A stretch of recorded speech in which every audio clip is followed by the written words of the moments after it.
Coors Field in Denver is home to one of the hottest hitters in all of baseball, Carlos Gonzalez. Cargo leads the league with 35 home runs and has hit 4 in his last 2 games. It'll be up to Chris Heston to shut down the Rockies and be the stopper for a Giants team that's lost 6 straight. Game 2 of the series, and it's coming up next.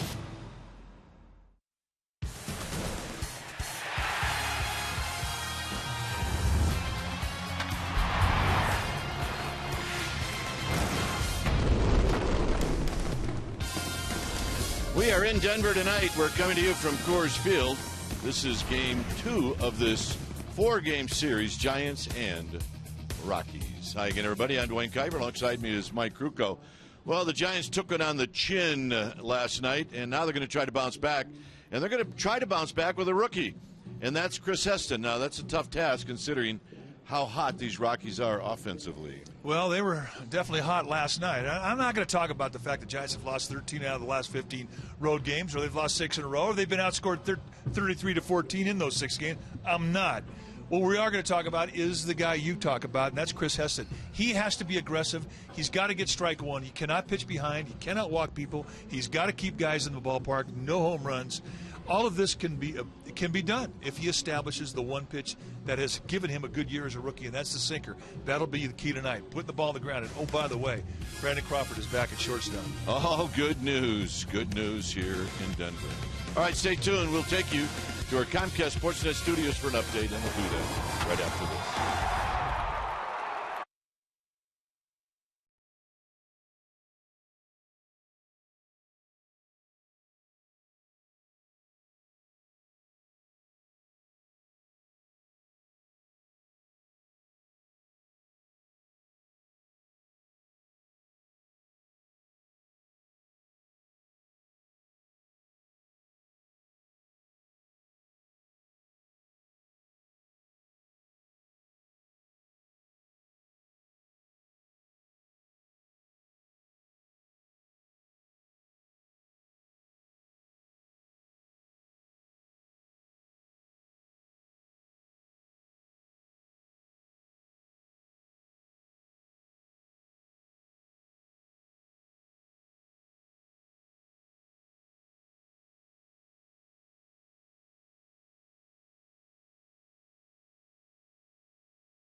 Baseball on CSN Bay Area is brought to you by Jack in the Box. For a limited time, try the new Portobello Mushroom Buttery Jack with melted garlic herb butter.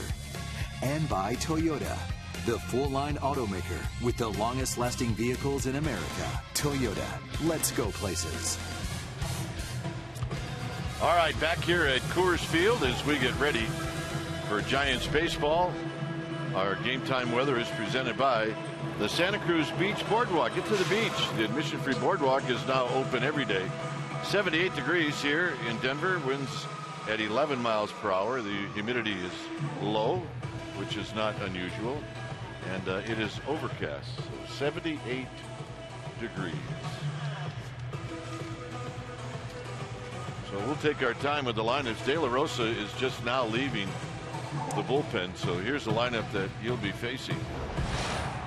It'll be Pagan, Duffy, and then Brandon Belt. Belt not in the lineup last night. Buster Posey's going to hit cleanup, and Buster's been red hot. It'll be Marlon Byrd in the 5th slot, followed by Crawford, Tomlinson, Perez, and then Heston. I was wrong. De La Rosa was ready to roll. On the hill tonight for these Rockies will be that man there. That is Jorge De La Rosa. De La Rosa is 34 years old. He is in his 11th year at the big league level. And De La Rosa, 6'1", 215-pounder. You see what he's done in 23 starts, 8-6 with a 4.40 ERA. And he's got good stuff. You're going to see low to mid-90s with the fastball. He will four-seam, he will two-seam, curveball, slider, and he'll throw a split at you. And he's got a little funkiness in his delivery. He'll come gathered and he'll have a little pause that allows him to get gathered on his back leg before he starts home. Lifetime against the Giants, he's done well. 9-6 with a 4.05 ERA. That's in 25 games. But very, very slow worker. Let's take a look at the defense that the Rockies will use behind De La Rosa, starting in their outfield from left to right. It'll be Paulson, Blackman, and Gonzalez, the best arm in right field with Gonzalez, and it's world class. Reyes and Arenado on the left side of the infield. LeMahieu and Morneau. That's right, Morneau back in the lineup after a long stint on the DL because of a concussion. They will patrol the right side. Nick Hundley, the veteran catcher, he'll be in the squad, putting down the signs. So there you see De La Rosa. Once again, the starting battery for your Rockies. Catcher Nick Hundley. Pitcher Jorge. Yeah, we do have a good amount of Giants fans here in attendance. Well, she says that she is the gamer babe from Iowa. And she spent some time on her signs, and she's got her hat on, her colors are on. She's good to go. And so are we. So I would give you the score of last night's game, but I forgot. Doesn't matter. It's over. So here's Pagan. Pagan last night went 1 for 3.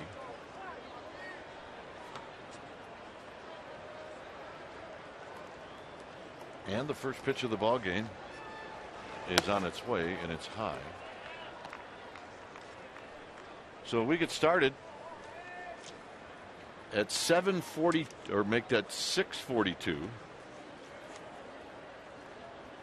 And it's 78 degrees. And a strike.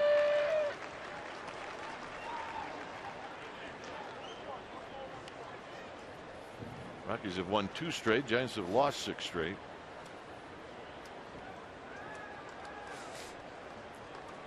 And De La Rosa throws. And it's high. 2 balls and 1 strike. It's Jim Joyce behind the dish. Kerwin Danley, Chad Fairchild, Pat Holberg. And Jim Joyce, I mean, he's kind of a rule book zone. You'll get low strikes, you'll get high strikes, but it's a pretty narrow strike zone. You don't have big corners with Joyce. Out of play.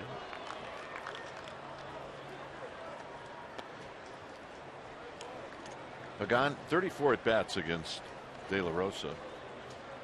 8 hits. 4 of the 8 hits doubles.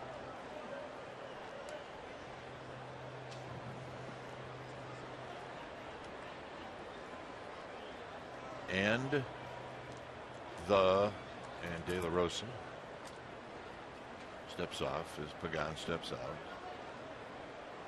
De La Rosa looks in, and the pitch. Little bloop, and that's how this game gets started. Ball is not carrying to right. Not at all. So here's Duffy. Duffy hitting .299 with 10 home runs, 61 driven in.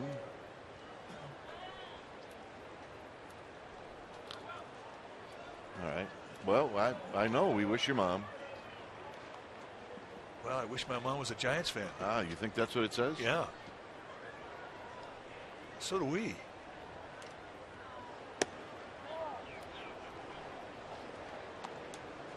Well, I wish my mom was a Giants fan. Well, she taught you baseball, so bless her heart. 1 ball and no strikes. Game breezing along. But that young lady broke from the mold, got tattooed, went out, found orange and black, and has been happy ever since. And the pitch, and it's inside for a ball. 2 balls and no strikes. I think if you voted around the league as who is the one guy you'd least like to have on the mound on getaway day, I think unanimously around the league they would vote for Jorge De La Rosa. How about every day? The 2-0 pitch, here it is, Duffy, and he takes a strike, and that's just coming from an old infielder who realizes that after about the 4th inning your legs are dead. And this is not the time of year you want a guy out there that works slow. But that's his rhythm, and he's had success with it. Duffy hits a high fly ball to right. 2 down.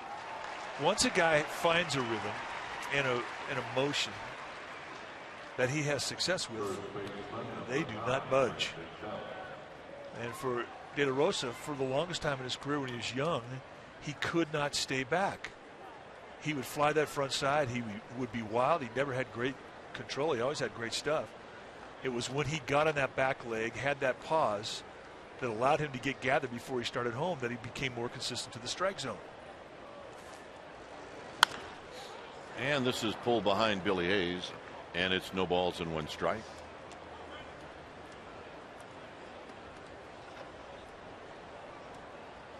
Nice job. Gives it to a kid. Belt hitting at .281. Now the Rockies will overshift on Belt, and he fouls it back, so it's 0-2. Buster Posey on deck, just underway.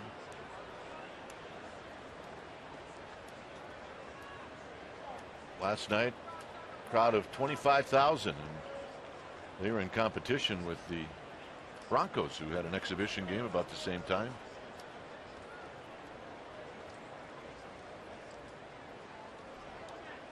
And the 0-2. Here it is. Low. 1-2.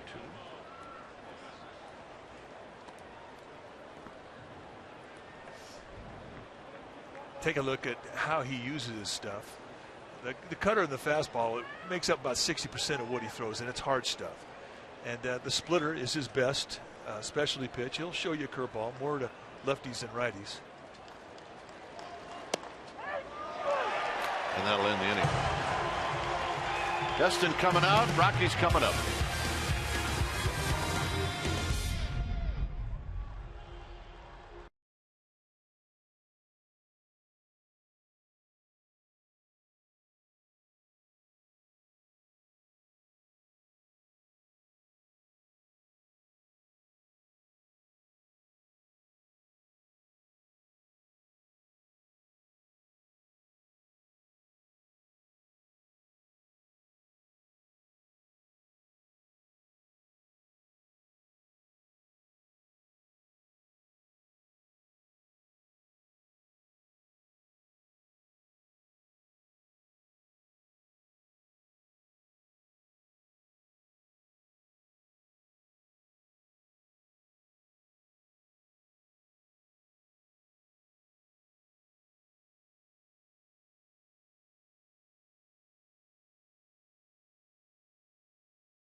inning.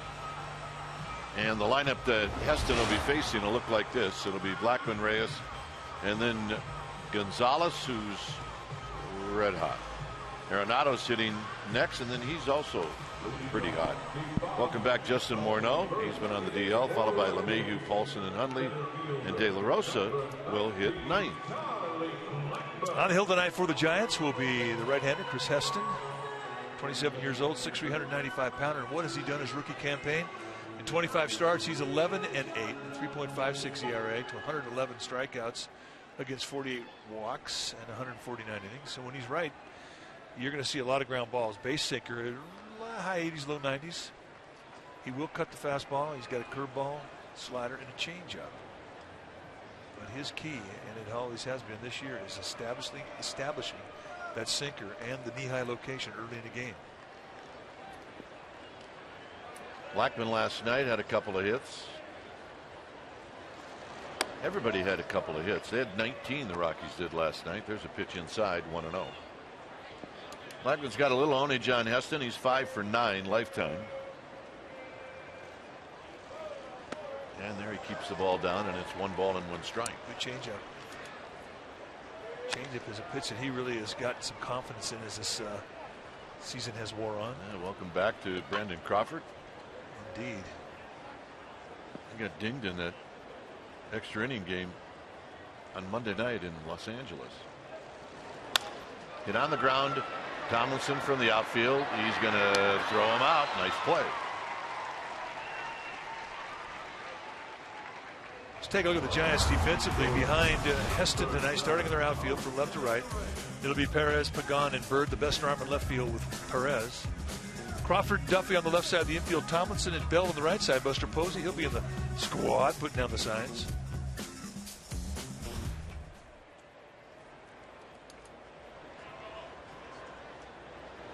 So Reyes looks at a strike.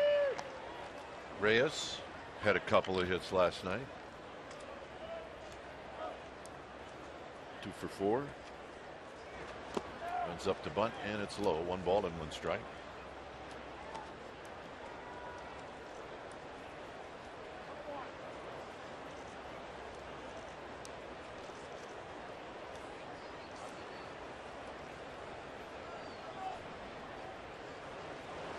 And he takes high. 2 balls and a strike.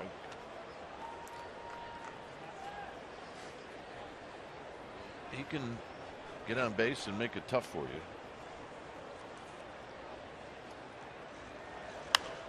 And he fouls it out of play. It's 2-2.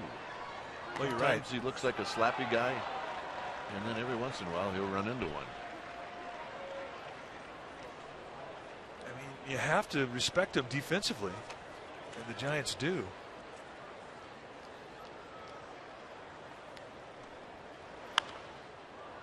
It's cued foul.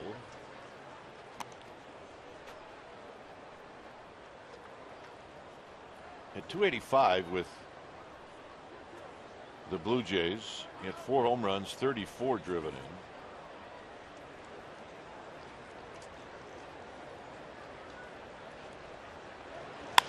This is hit on the ground now, and Tomlinson to his right, and he'll throw him out.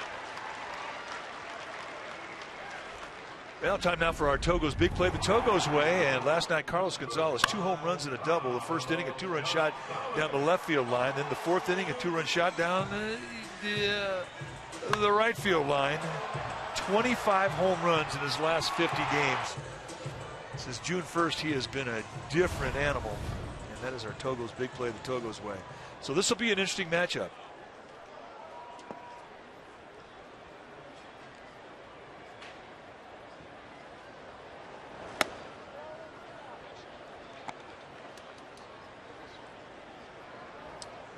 Those are the 25 home runs in the last 50 games, most of them middle away. That's where he likes to beat you. Good low ball hitter. Now they're staying in. Both pitches now have been inside to Gonzalez.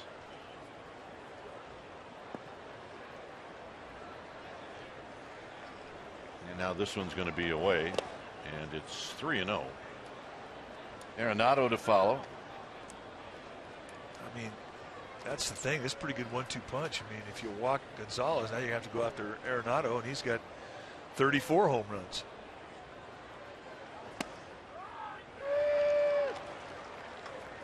That's a 3-0 changeup.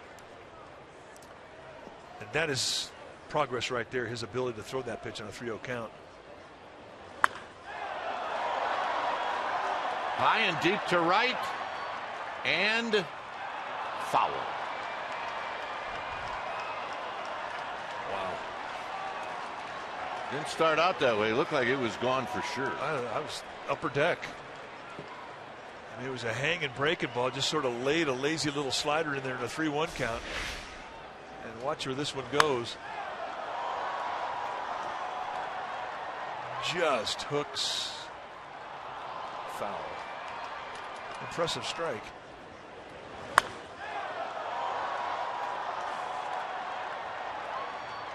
He had the fair ball lean going, didn't he? Well, he doesn't think it was gone. And Walt Weiss wants him to look at it.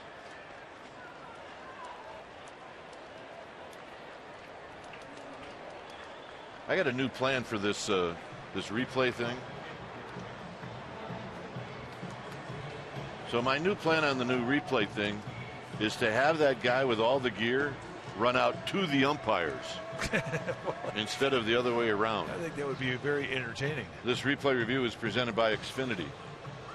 We were talking yesterday about a ball that was down the first base line, and we said fair or foul is not reviewable. It is on a home run. It is not on a ball on the ground.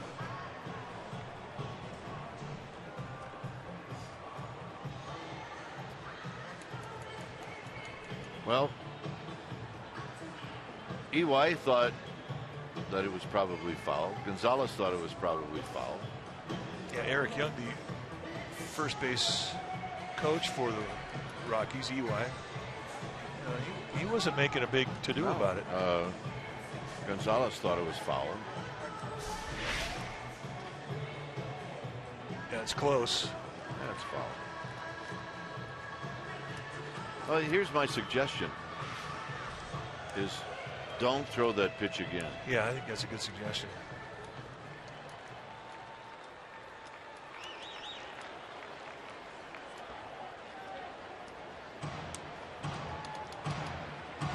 That was a hanging what?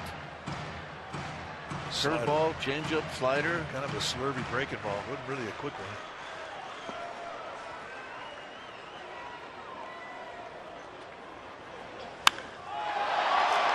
Well, it doesn't matter. Gone.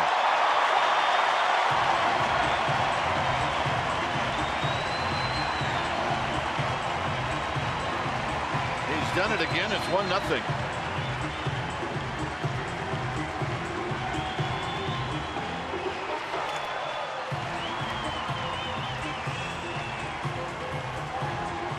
You talk about a guy that's locked in. 26 home runs in 51 games. 3-2 slider. This one lays out over the plate right at the knees, and that is the kill zone.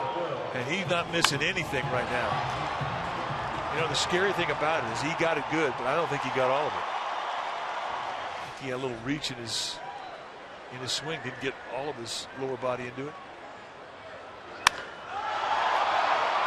And gone. Back to back.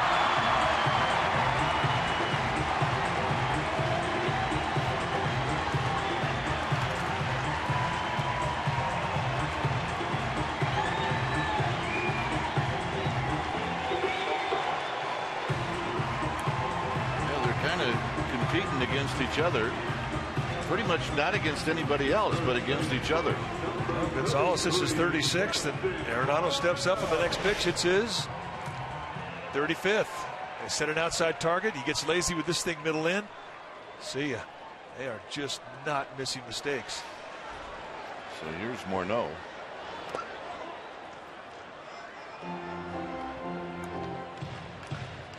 Morneau is just back, hitting .290, 3 home runs, 9 driven in. And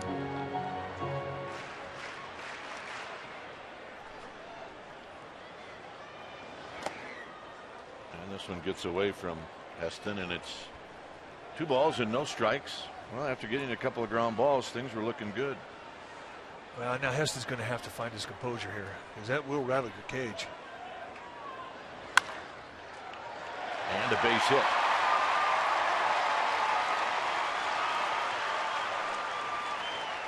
So here's LeMahieu.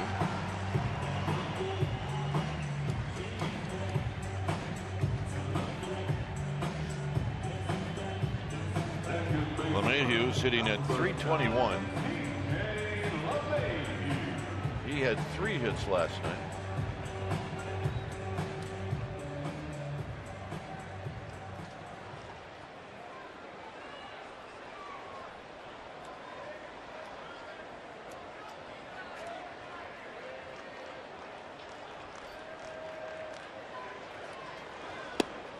And the first pitch misses, 1 ball and no strikes.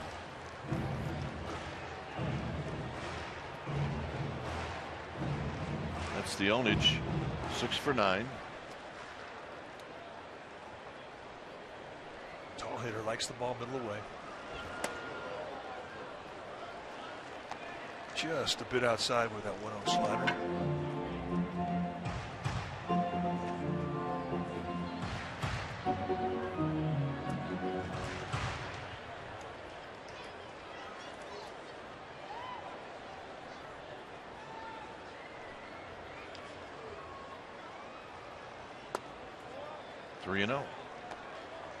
Now, and that's what happens to you. I mean, you give up a couple of home runs, and all of a sudden you're thinking everybody's going to do the same thing, and it makes you tentative. You don't want to throw a strike.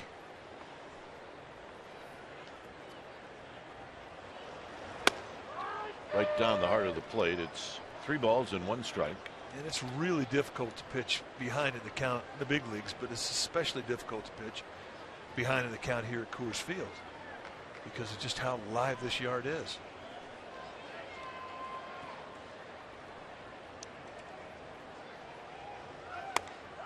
And it's 3-2.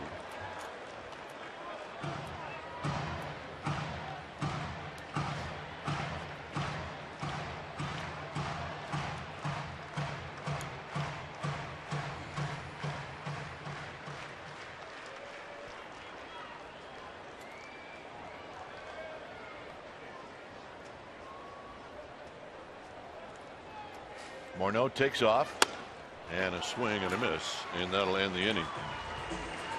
So 2 home runs in the inning. Gonzalez hits his 36th. That's gone. Arenado hits his 35th. That's gone. 2-0 Colorado.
Is brought to you by Amici's East Coast Pizzeria. When you want the best pizza in town, Amici's delivers. Well, check out the $25 dynamic deal for the Dodgers games on the 28th and 29th. Giants Dodgers, $25. Go to sfgiants.com/dynamic deal. Buster Posey will lead things off. It's 2-0 Colorado.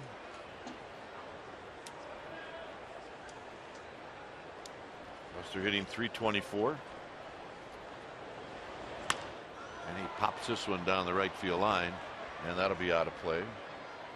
Buster last night went 1 for 4. Going to get some stickum from Marlon Byrd. He asked Jim Joyce permission before he went back and got the stickum. You're not supposed to do that, but Joyce said, okay. I don't want to see a bat go into the stands. Yeah, that's a very good reason.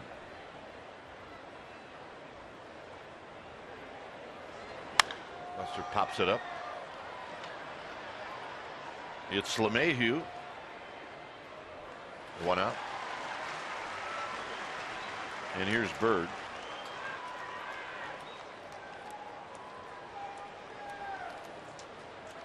Marlon Byrd last night took an 0 for 4.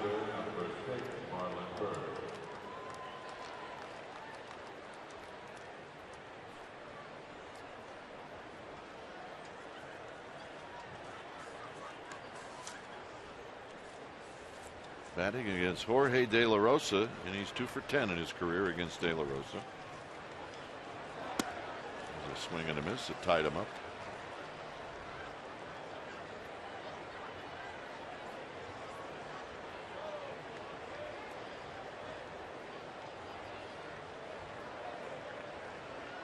Brandon Crawford on deck. We are in the 2nd inning. Glad you joined us. Swing and a miss. Change up. Looks like he took a change up off a little cutter.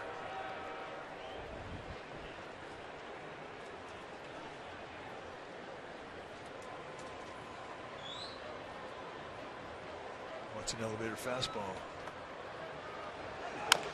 And it's rolled foul. He shook that off.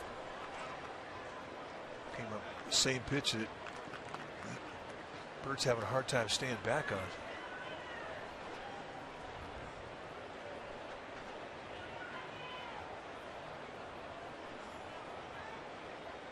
If you're going to throw a split 2-3 times in a row early in the game without establishing a fastball, you better have a good one.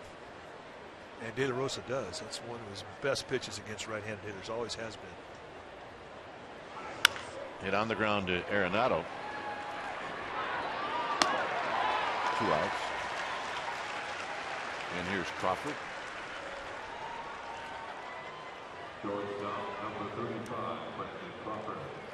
So here's Crawford. Crawford hitting at .263. He's got 19 big flies. He's got 75 runs batted in. Crawford fans.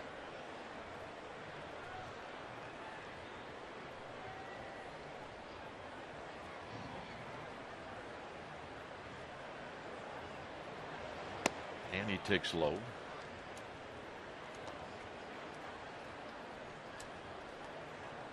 Well, the bad news is he's been out for the last 8 days, but the good news is the injury that he originally put him on the disabled list, a little oblique tenderness, has had a chance to get healed up. Absolutely. The last 4 days he's been on the shelf because of a ball that hit him in his left calf in an at bat he had in the Dodgers series. Calf knotted up and he just was not able to move effectively. Tonight he said, I'm feeling pretty good. 100%? Well, no, I won't say that, but good enough to go. Outside, it's 2 balls and 1 strike. I don't know many guys in Major League Baseball that are 100% right now. No.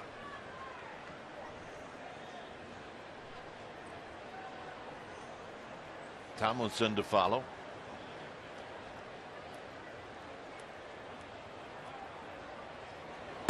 Two and 2. Good hard slider. The thing too about De La Rosa, I mean, tonight when he's missed with his off-speed stuff, it's been down.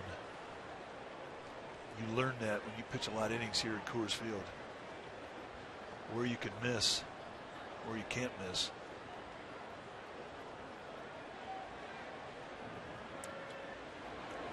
And he got him, and that'll end the inning. So two strikeouts now for De La Rosa, and Heston will come back out.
Bay Area is brought to you by Ring Central.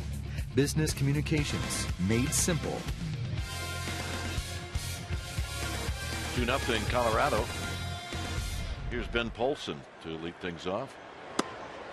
First pitch high, 1 ball and no strikes.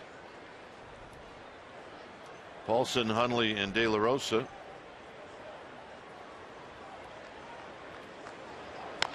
And that's tapped. Foul. Paulson will come back. Rockies are 30-38 at home. I mean, there was a time where the Rockies were 15, 20, 25 games over 500 at home, but then would have a really horrible road record, and then they would be playing about 500 baseball.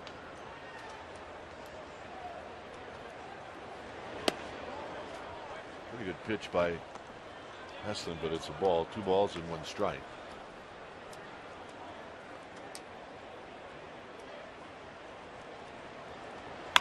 This is a base hit.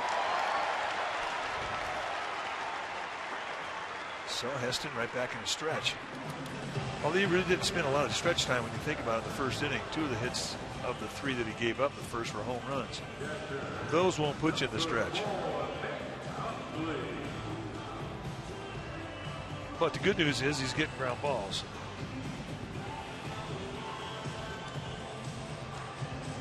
Hundley is hitting at 304. Really a breakout season offensively for Hundley. Yeah, guys can do that here.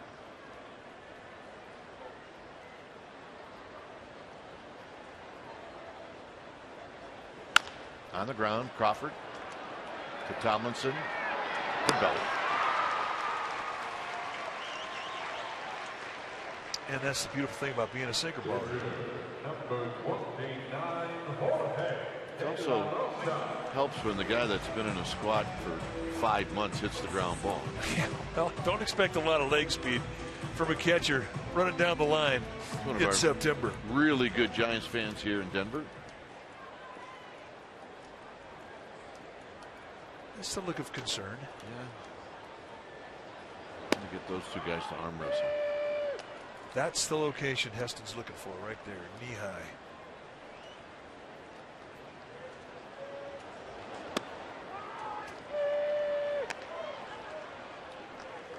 Oh yeah, hugs from Mom.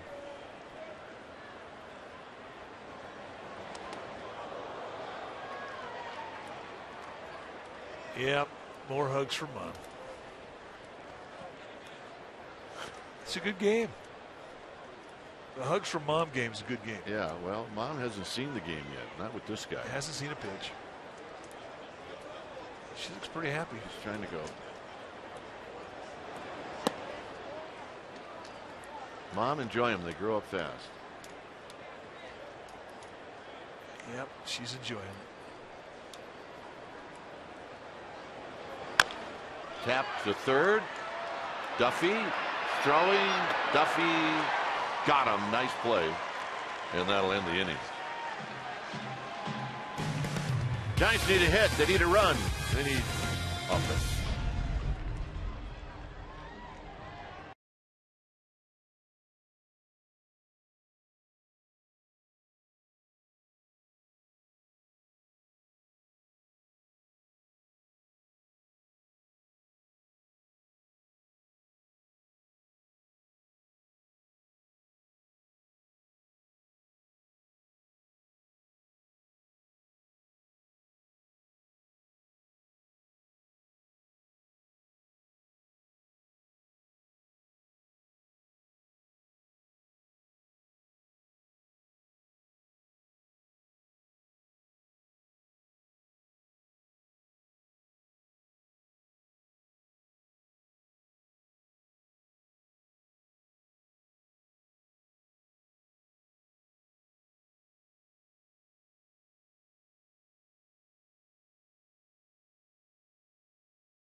our forward right choice. And we're going to take a look at the play that ended it for the Rockies in the bottom of the second.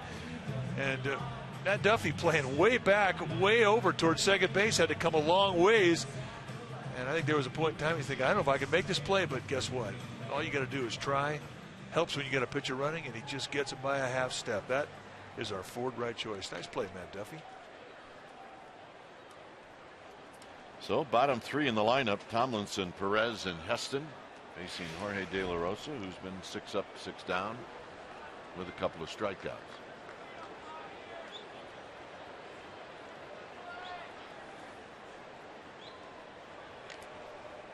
When this season is over, however long it goes, Matt Duffy may sleep for about a month. Yeah, he's going to take a few naps.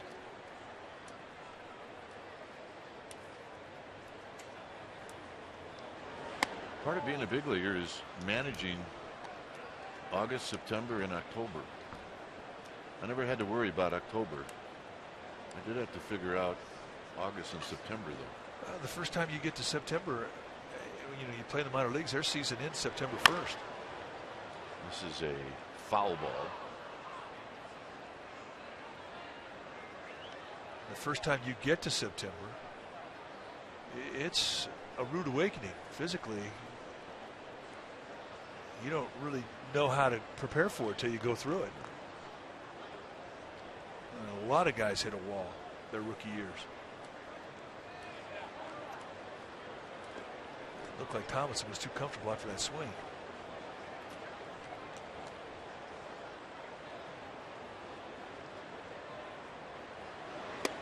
Outside corner, 1 and 2.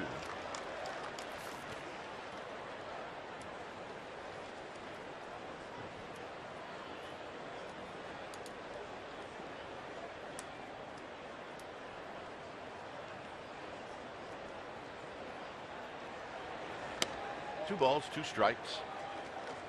Juan Perez on deck.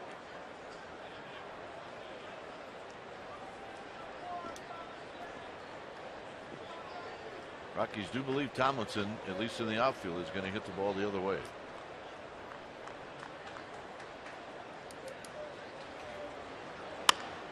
He lines this one softly to LeMahieu, 1 out.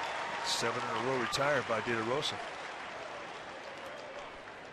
But that's not uncommon for this Giants team. They are notorious slow starters that first time through the lineup.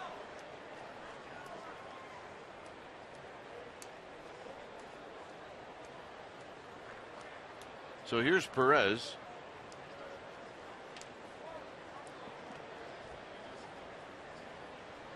Perez went 1 for 3 last night. He scored a run. Giants had 3 runs last night. It was a mismatch.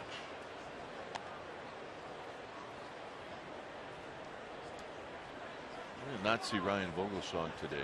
You may have, but I didn't.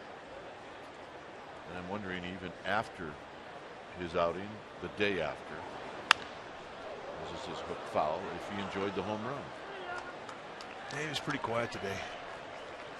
I mean, he wanted to pitch better. The team was struggling, had lost 5 in a row going into last night's start. He wanted to stop it. However, he became the oldest player in Giants history to have a first career home run, 38 years and 43 days. At some point in his life, he'll go back and appreciate that. Hit foul down the left field line. And here was that swing of the bat. Chris Russell didn't make many mistakes all night long. This one, he got up and away, and Vogelsong pumped it right out to the hot part of this yard. And we should say that it was not a cheapie. No.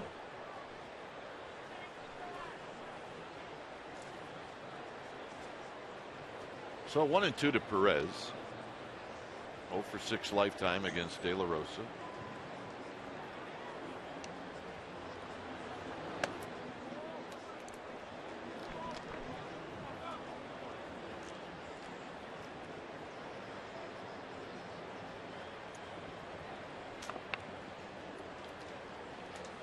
Two balls, 2 strikes.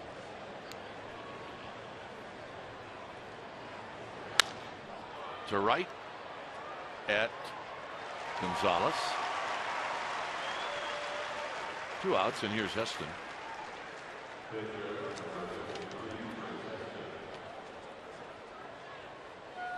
It was on the state mic. I don't know if you remember in 1989 in Cincinnati, Roger Craig had pulled all of his regulars out and had the Scribinis in Cincinnati, and they scored 5 or 6 runs in the 9th inning to come back and beat the Reds.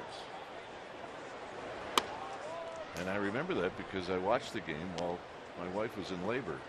Happy birthday to my daughter, Dannon. Happy birthday, Dannon. The 1-0 pitch to Heston. Doctor was watching the game. I was watching the game. Nurses were watching the game. How'd Michelle feel about that? Hey, hey, hey, hey. There's somebody over here having a baby. Remember Jim Lynch, when Dannon was born, put up all the vital stats on a big graphic. 1 ball and 2 strikes to Chris Heston. And that'll end the inning. 3 strikeouts for De La Rosa. He'll face the top of the lineup coming up. It's 2-0 Colorado.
Area is brought to you by Pete's Cold Brew.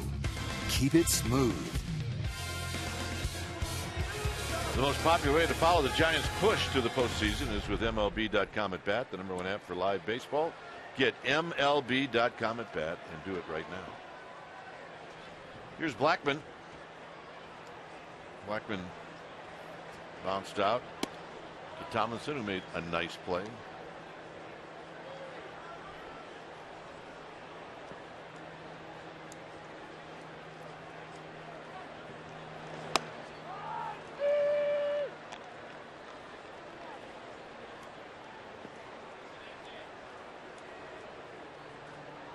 One ball and 1 strike. Good job getting that ball in there.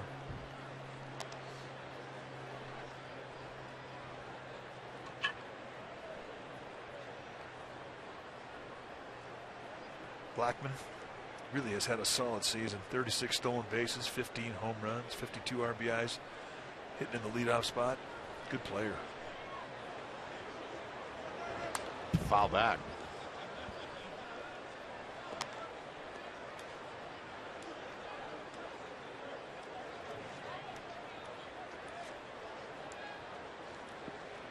That dimension has always been intriguing in baseball, the combination of speed and power.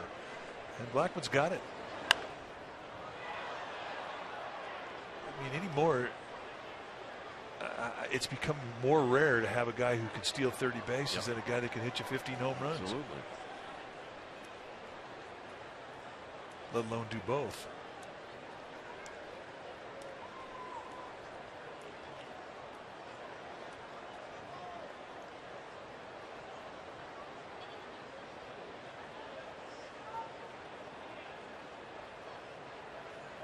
Yeah, Blackman got something in his eye. Might have been his beard. I think it's a wild hair up his nose, to be honest with you.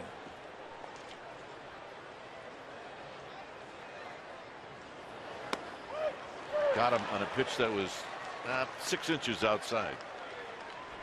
Right down the middle.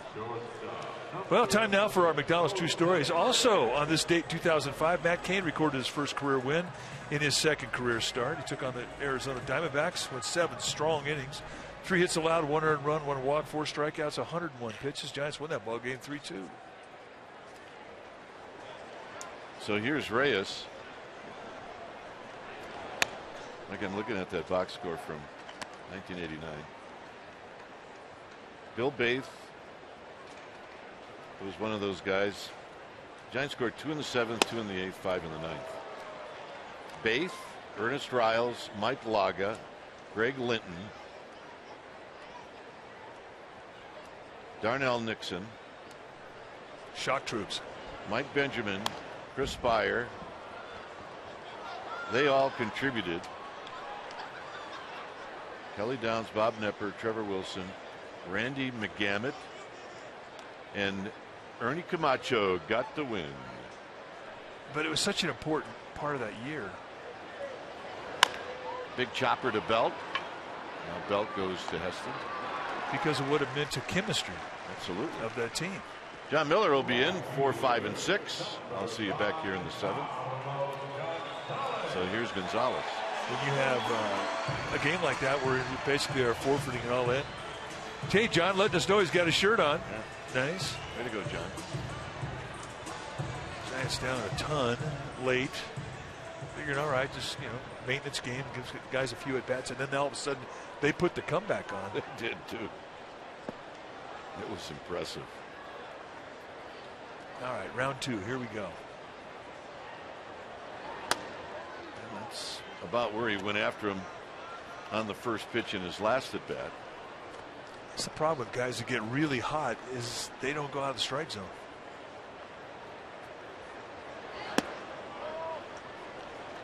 See the stats, the last 10 at bats, 7 base hits, 5 home runs.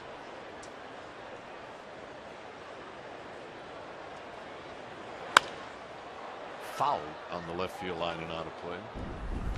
He just missed one foul. Gonzalez did, and then he hit that one.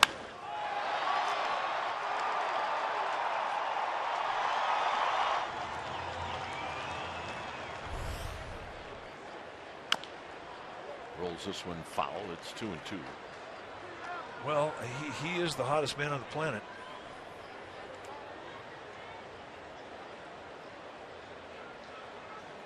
You just watch how these guys get in the box. I mean, even if they hit a ball off their foot, they still get locked in. And he's about ready to enter the zone.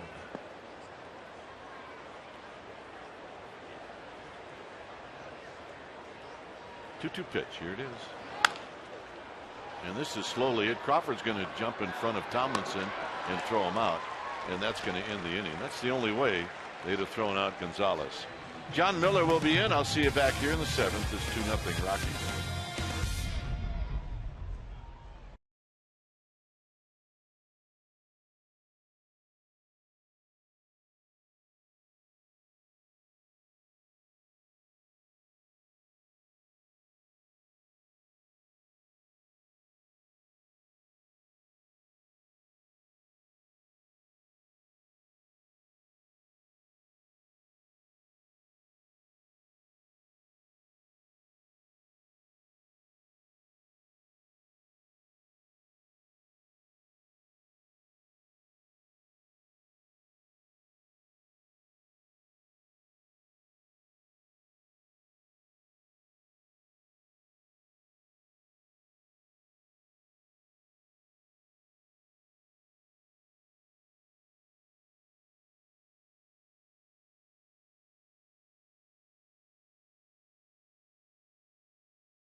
All right, here's the Data Strong fan photo of the game. You can tweet your strongest fan photo to hashtag CSNBA Data Strong Fan, and you just might see yourself in an upcoming broadcast brought to you by T-Mobile. And this is Jonathan with an update that Charlie has joined the team and says that parenthood is life's greatest gift. The Giants are a close second.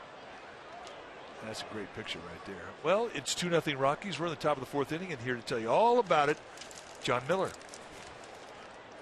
Pagan right now to tell you the sad story. And Pagan bluffs the bunt, takes low and in for ball one. Arenado from third and Morneau from first came rushing toward the plate when they saw Pagan indicate bunt. Pagan popped out to first his first time.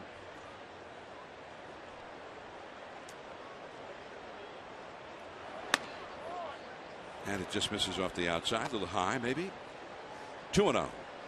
Duffy on deck, and then Belt due up third in the inning. Giants who've lost 6 straight games, and they've only hit 1 home run in those 6 games. That was by last night's starting pitcher. That's outside. 3-0 the count. Meanwhile, Carlos Gonzalez and Nolan Arenado, they're hitting home runs every other at bat, it seems like. They are putting on a clinic, no doubt.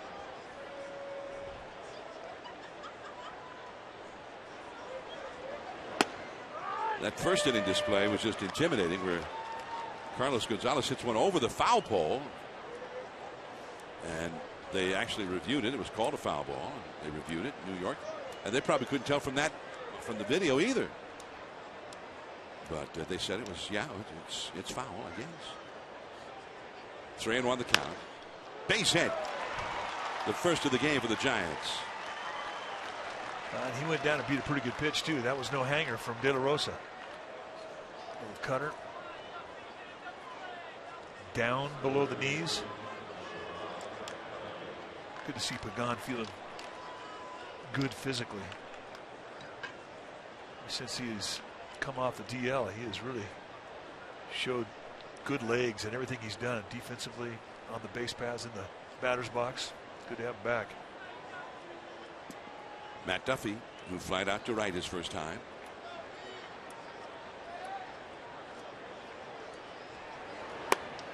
And that's ball one.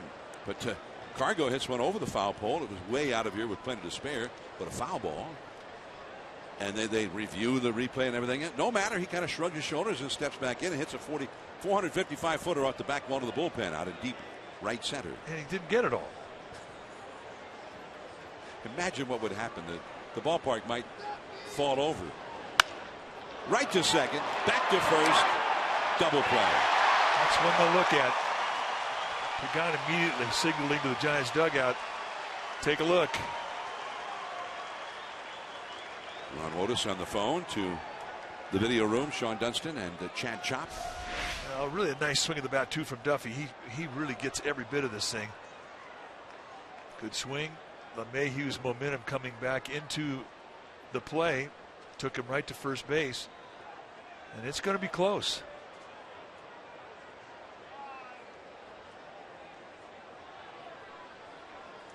I think they got him. Well, Chop and Dunston are trying to be definitive here. Bruce Bochy says, okay, I want you to check with New York. So this is an actual request for a replay review. This replay review is presented by Xfinity. This may be the look you get.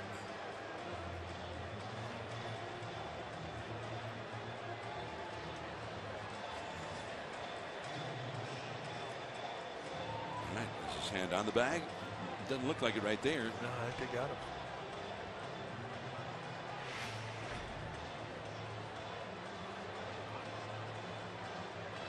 They're showing that same angle up on the big screen out in right field, in the left field here.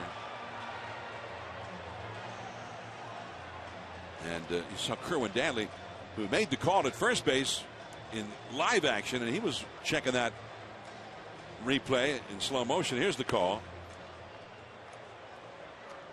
Out.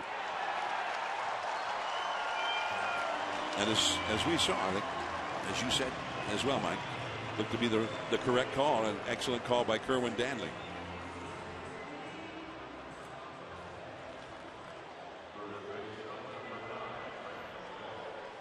So just like that, one pitch, 2 outs. Giants are feeling a little bit snake bit right now.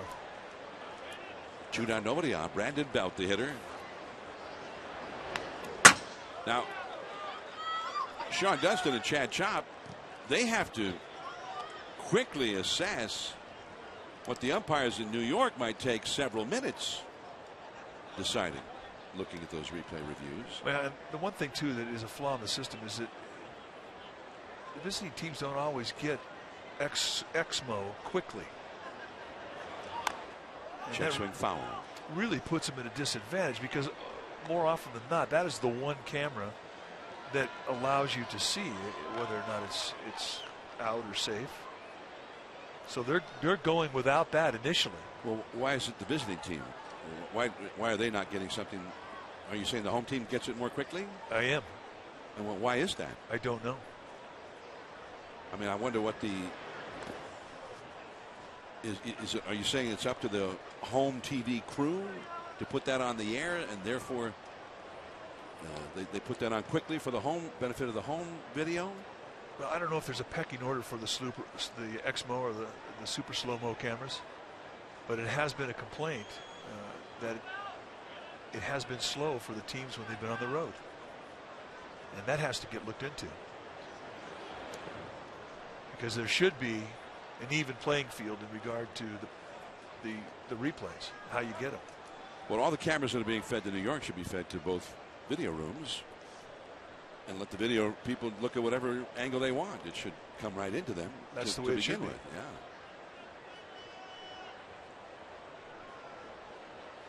Two and two, the count to Belt. 2 down, nobody on. And there's that soft one again from De La Rosa.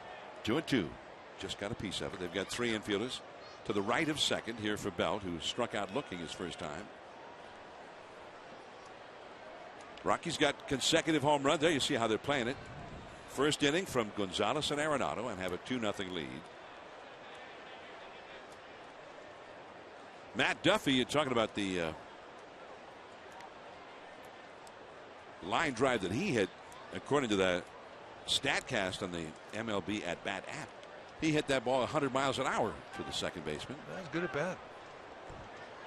But into some very bad luck. Behind second, Reyes, and he got it.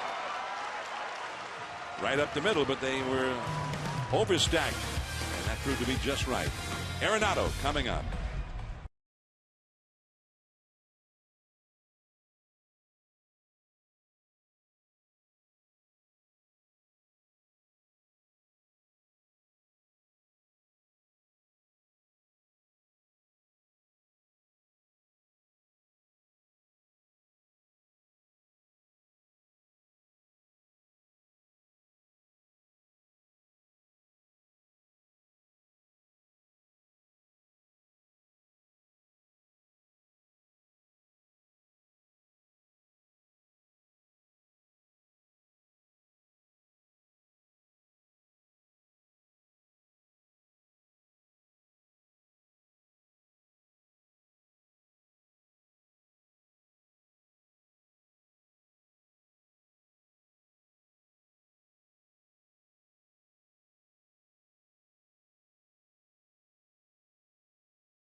The San Francisco Giants. It may not be reproduced or retransmitted in any form, and the accounts and descriptions of this game may not be disseminated without the express written consent of San Francisco Baseball Associates, LLC.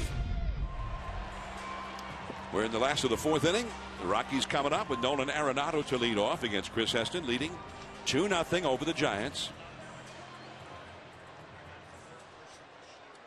And Nolan Arenado, on the very pitch right after Gonzalez had homered, he homered in the first inning. And it's the 5th straight game in which he has homered. And that breaks in there for a called strike. So Arenado has tied the Rockies' all-time record, having homered in 5 consecutive games. Up the middle, and a base hit. So he is 2 for 2.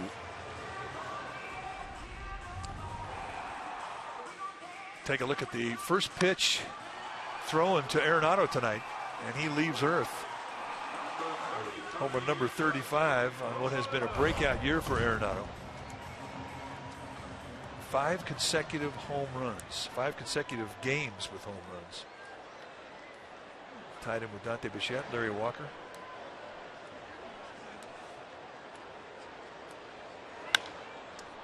And Morneau into left field, coming in for it, Perez. And that is out number 1. Morneau, who singled to center his first time. Skies one to shallow left this time for the out. And LeMahieu will come up. Of course, in the days when Dante Bichette, Larry Walker, the Blake Street Bombers, that was pre-Humidor. In those days, it was not unusual for the Rockies to average 7.5 to 8 runs a game for the whole season at home. Oh, it was scary. It was absolutely scary. If you're a pitcher, guys would start worrying about their start that they were going to have here 6 weeks out. LeMahieu takes a strike. He struck out his first time. Good knee-high location with that sinker. That's where he needs to be. Arenado, who is a young guy with enormous power, as we've seen. Not a base stealer, has 1 steal and has been thrown out 3 times attempting to steal. And that is a ball down and away. Ivan Sikowski looked it up for us. In the year this park opened, 1995, the Rockies in their 81 home games hit 134 homers and 149 the next year. As recently as 1999, they hit 144 home runs in this ballpark. So not quite 2 per game on average, but that's an astonishing total. It is ridiculous. The Giants have not hit as many as 144 home runs in a full season, home and road combined, for a few years now. So those were just the home games for the Rockies in those days. And they had some big boppers too. They had like 4 or 5 guys in the middle of the lineup. They did. Blake Street Bombers. Andres Galarraga, Ellis Burks, Larry Walker, Bichette. Vinny Castilla. And Castilla, he hit as many as anybody. I do remember Andres the Big Cat, because we got to know him well. He became a Giant at one point in his career, and he was a good one. That's a ball down and away. But you remember the year he went to Atlanta, and I can't remember what year it was. He'd been here putting up big numbers, and everybody said, well, Galarraga's not going to put up big numbers at Turner Field. Forget that. And he had probably the best year he ever had, better than any year he ever had here. Galarraga did something like, 46 home runs in Atlanta one year.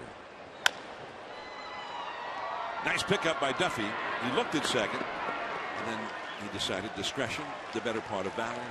He throws out LeMahieu at first and doesn't take any chances as Arenado goes into second. And that's part of the instinct that he started to develop too at third base. I mean, little things like that where, you're thinking lead bag. You have to make the play on the short hop, which was a nice play, and then immediately you look at second. If it's there, great. If it's not, you got to get it out.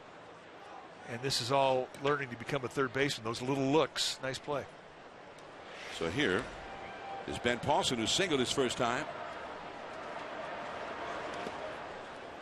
Well, we're having that discussion about pre-Humidor and post-Humidor. Ivan did a little more investigating. The most homers the Rockies have hit since the Humidor, 119, which was last year. And that was a team that had Carlos Gonzalez, Nolan Arenado, Troy Tulowitzki, Wilin Rosario. They had plenty of power on that team last year. Good pitch. He's got a base to play with here. He can pick as to who he wants to pitch to. 2-0 the count. The right-handed hitting Hundley is on deck. 2-0. The Giants are trailing. Just off the inside. And Posey kind of held it there an extra beat. Almost as if to say to the umpire, are you sure? Absolutely sure.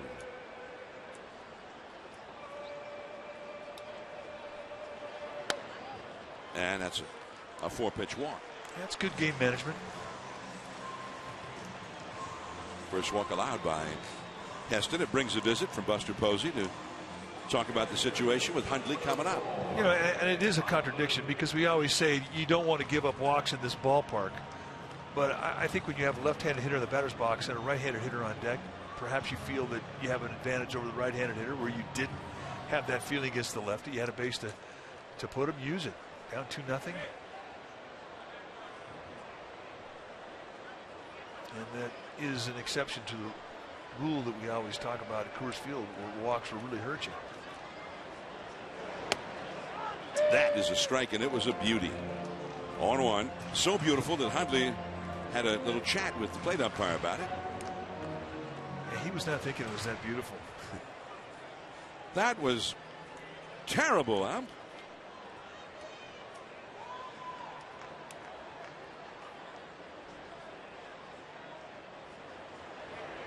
And it's off the outside by a lot. 1 ball, 1 strike. One other note, just by comparison, the Rockies this year so far, yes, 89 home runs here at home. This is their 69th game. The Giants at AT&T Park in 65 games, 41 home runs. And the Giants have hit 69 homers on the road. The Giants have hit more homers in their road games. Well, let's see. They've hit 1 less home run on the road than the Rockies. With all the power that the Rockies have and all those big numbers.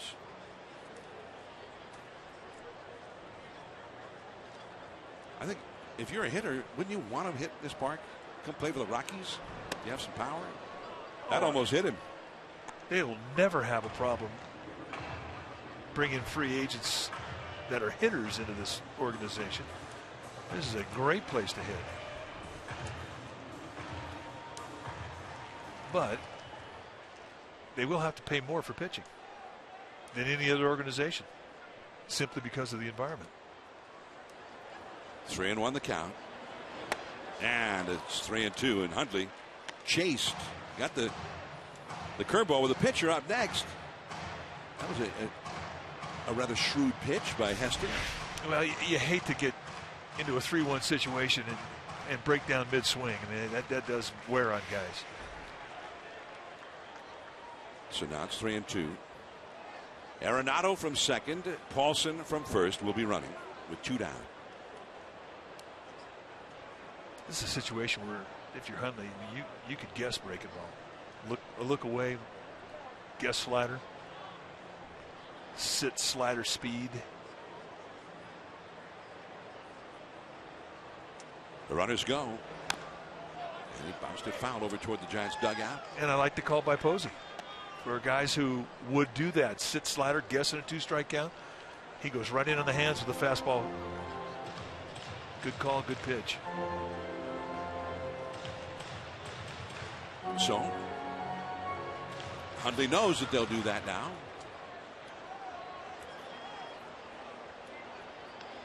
Buster drops a sign. The runners take off, and that is ball 4 by plenty. Pretty easy take there. All the sliders that Heston threw him in that sequence, that was probably the easiest one to see early for Hundley. But that's the problem with being an 8th place hitter in the National League. Assuming that the pitcher's hitting 9th. Dave Righetti to the bullpen.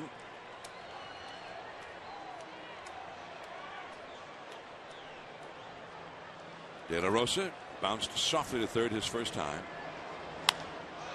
along the left field line and foul into the crowd.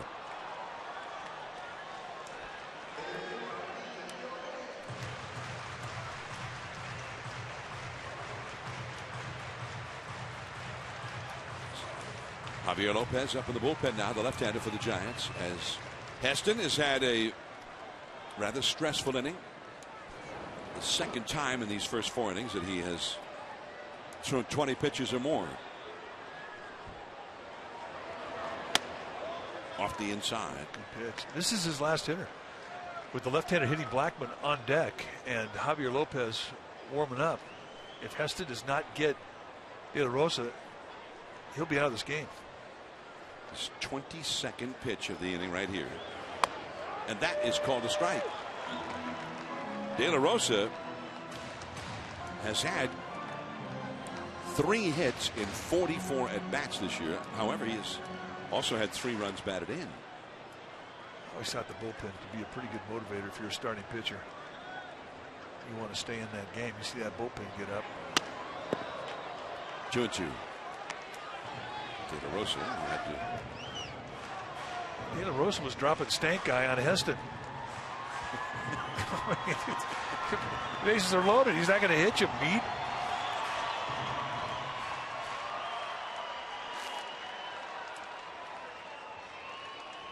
Two and two the count.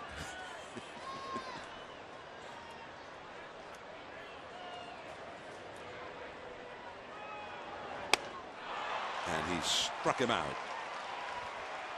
It looked like with a changeup, 82 miles an hour. 3 men left.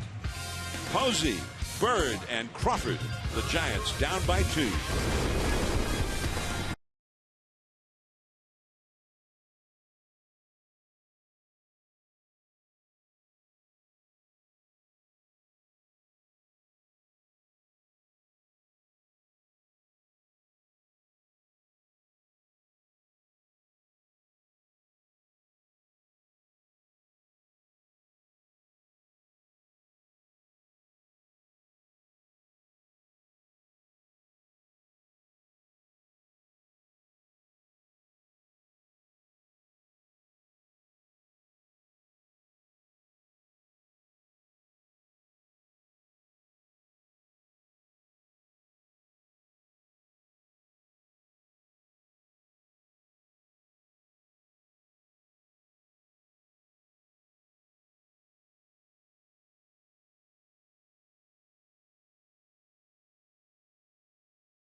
We go back to May 13, 2007, right here at Coors Field, Mother's Day.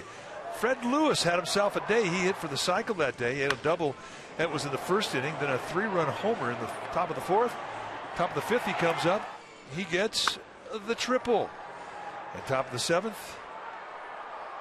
he would complete the cycle with a single to right field. He also singled again in the 7th. After the Giants battered around, he went 5 for 6 with 4 RBIs that day. Giants won that ball game 15-2. That is our AT&T Uverse Rewind.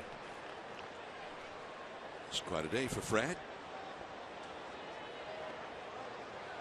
Here's Buster Posey to lead off against Jorge De La Rosa. Inning number 5. The Giants have only 1 hit so far. And De La Rosa has still faced the minimum number of hitters. Off the leg, and he's trying to shake it off right now.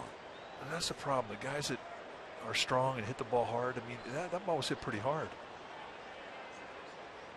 And I don't know what part of his foot it got, or if it was an ankle, but he is having a tough time shaking this one off. Looked like it got him on the instep. Assistant trainer Eric Ortega out to see if he can be of assistance. Bruce Bochy, of course, also out there. Left foot plant. In the arch.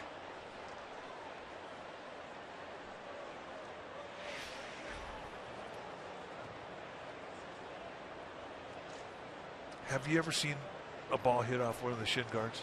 Ever?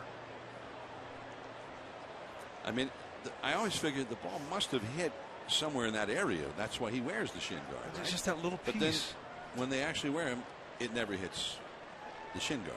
That little exposed area, that's where he hit it. Shin guards are not adequate. I think next time, just whatever the shin guard he wears when he's catching, wear that. I mean, that one little exposed part is where he hits it.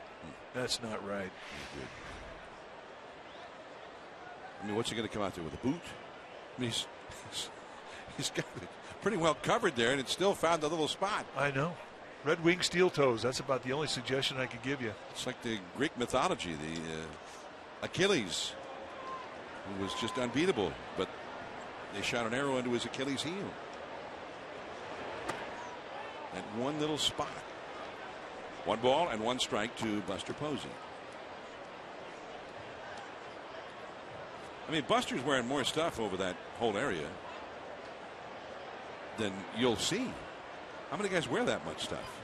Not many.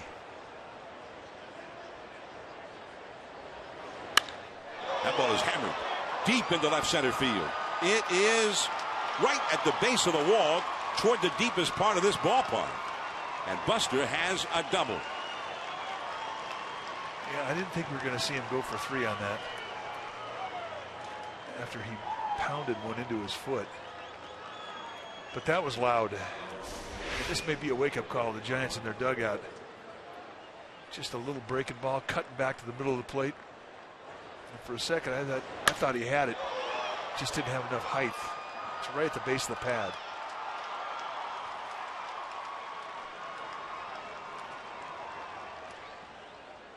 '23rd double for Buster. Buster's been getting his hits.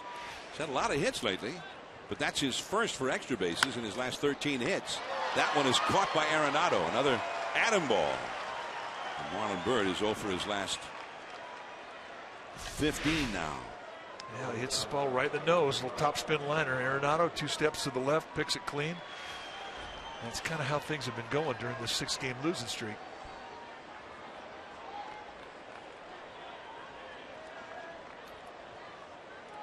Well, the bright part of it is that each of the first 2 Giants has hit the ball very hard against De La Rosa in this inning. Crawford struck out his first time. He's been one of the top RBI men in the league. 1-1. He's not picked up that breaking ball from De La Rosa. And that's pretty much what De La Rosa gave Crawford a steady diet of in his first at bat when he struck him out swinging in the second.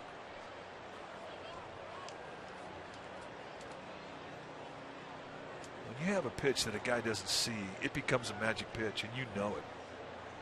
And you just keep throwing them. Bounced in front of the plate there, blocked by Hundley. And remember when Pagan in the 4th inning made the dive back into first base, and Dave Greshner's working on his, looks like the right shoulder.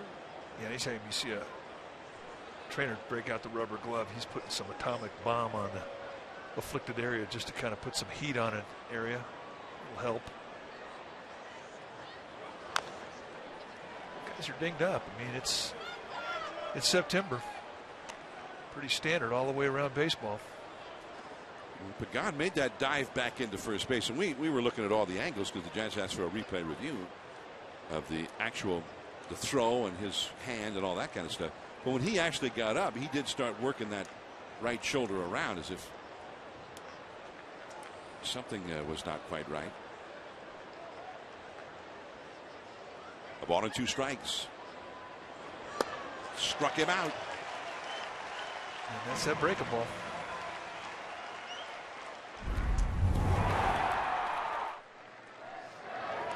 Now this is the pitch that hit the left calf of Brandon Crawford, and they put him on the shelf. I mean, Chris Hatcher hit him.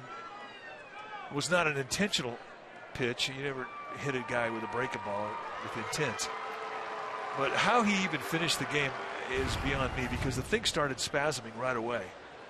He did indeed finish the game, but Dave Greshner knew when that game was over. He said he's not going to be able to play for the next several days. This thing is bad. The Giants just do get him back in the lineup tonight. I doubt if he's 100%. Nobody is. Well, he had just gotten back in the lineup from the oblique strain that had shelved him for several days. And that was his first game back, and then that night was the 13th inning where he got hit in the calf. Tonight's his first game back since then. Brandon Belt 0 for 2 tonight. He's got a scuffle going on. I don't know why.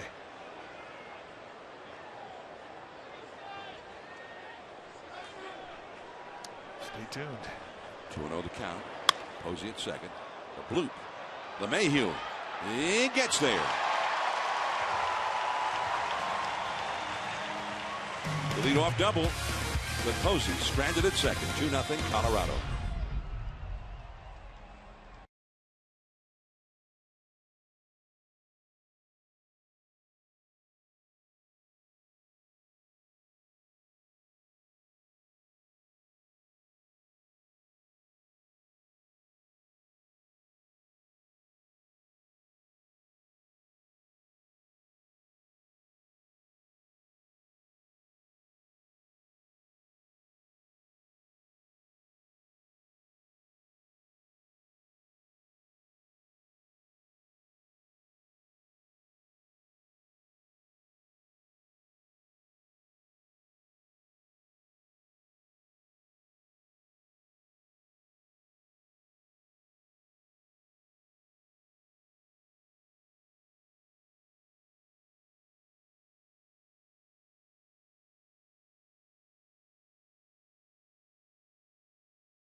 Include admission to the pregame Lego Day Build experience, a limited edition Giants player Lego mini build, and a ticket to the game as the Giants take on the Padres. So go to sfgiants.com/special events if you need tickets. Last of the 5th inning, 2-0. The Rockies lead, top of the order. And a curveball snaps in there from Heston for a called strike to Charlie Blackmon, who has grounded out to second and been called out on strikes.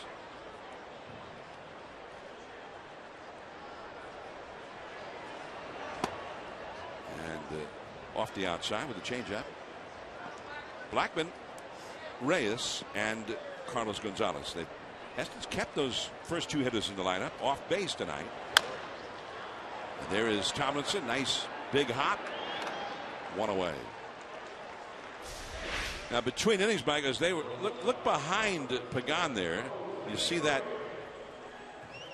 other trainer, Eric Ortega, working on Brandon Belt. But you said something about the ice towel or whatever. It looked like he had applied it to the back of his neck, while Greshner was working on Pagan in the foreground.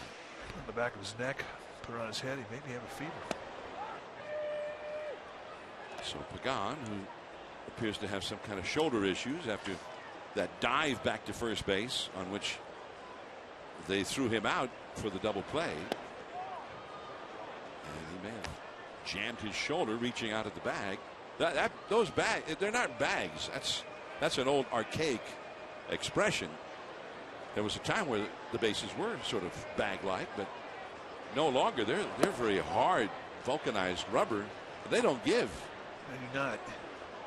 Well, and because of the fact that they don't give, they're safe.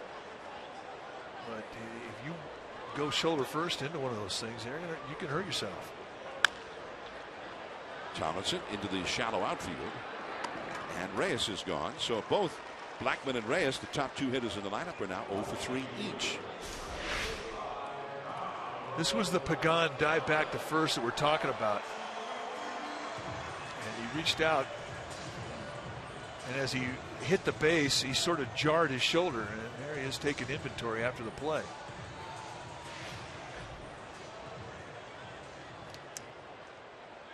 So 2 down, and Carlos Gonzalez will come up. We'll keep an eye on Pagan and Belt for that matter. 0-1. Changed speeds there, 81 miles an hour, and he fooled him. Gonzalez hit one off the back wall of the bullpen. The StatCast said 455 feet in the first inning, and that it left his bat at 111 miles an hour. That was the first run of the game. And Arenado followed that with a home run. So those are the only 2 runs up to now. You have to tip your cap to Chris Heston, because it didn't look good the way that whole thing played out in short order in the first inning. He knew he had to make some adjustments after the first inning, and he has. He has got the ball down. Way off the outside. 1-2. Sounds like if they're going to work away to Cargo, it's got to be off the plate. Well, that's how you want your movement to run, off the plate. You don't want to leave anything out in the strike zone right now, especially knee high. In on the hands, fouled back and out of play. Get a big rip at it. I mean, Gonzalez has always been an aggressive hitter. When he goes into his funks, he'll swing at anything. You could drop the rosin bag and he'd swing at it. But when he's hot, he stays in the strike zone. And that's when he starts going weird. And he's in a mode right now that you can't even explain.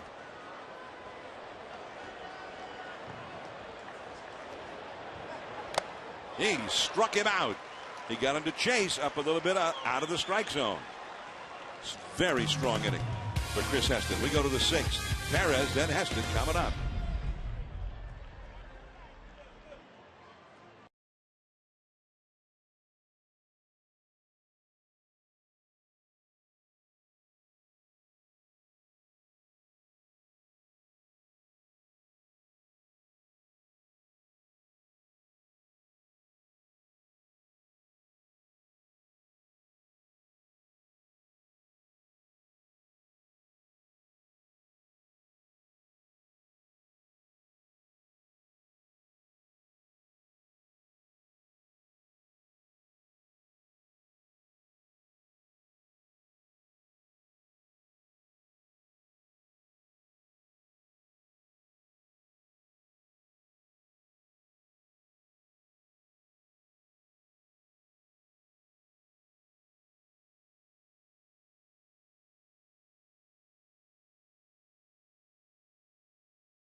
Through the 16th, all 3 games, 7:15 start. On Wednesday, September 16th, the first 20,000 fans will receive a World Champions Brandon belt buckle, courtesy of Scottsdale Convention and Visitors Bureau. So get yours. You got to get a ticket. Go to sfgiants.com/ticket. Belt. Who else would it be? Brandon belt buckle. Brandon belt buckle. Knight. Called a strike 2. I mean, it's not really a Brandon belt buckle. It's just a World Champions belt. You planted that seed now, and that's what it is. We're going with it. Perez hit a line drive to right his first time. That was caught. And De La Rosa floats that one through there for a called strike 2. That little off-speed cutter's been a great pitch for him.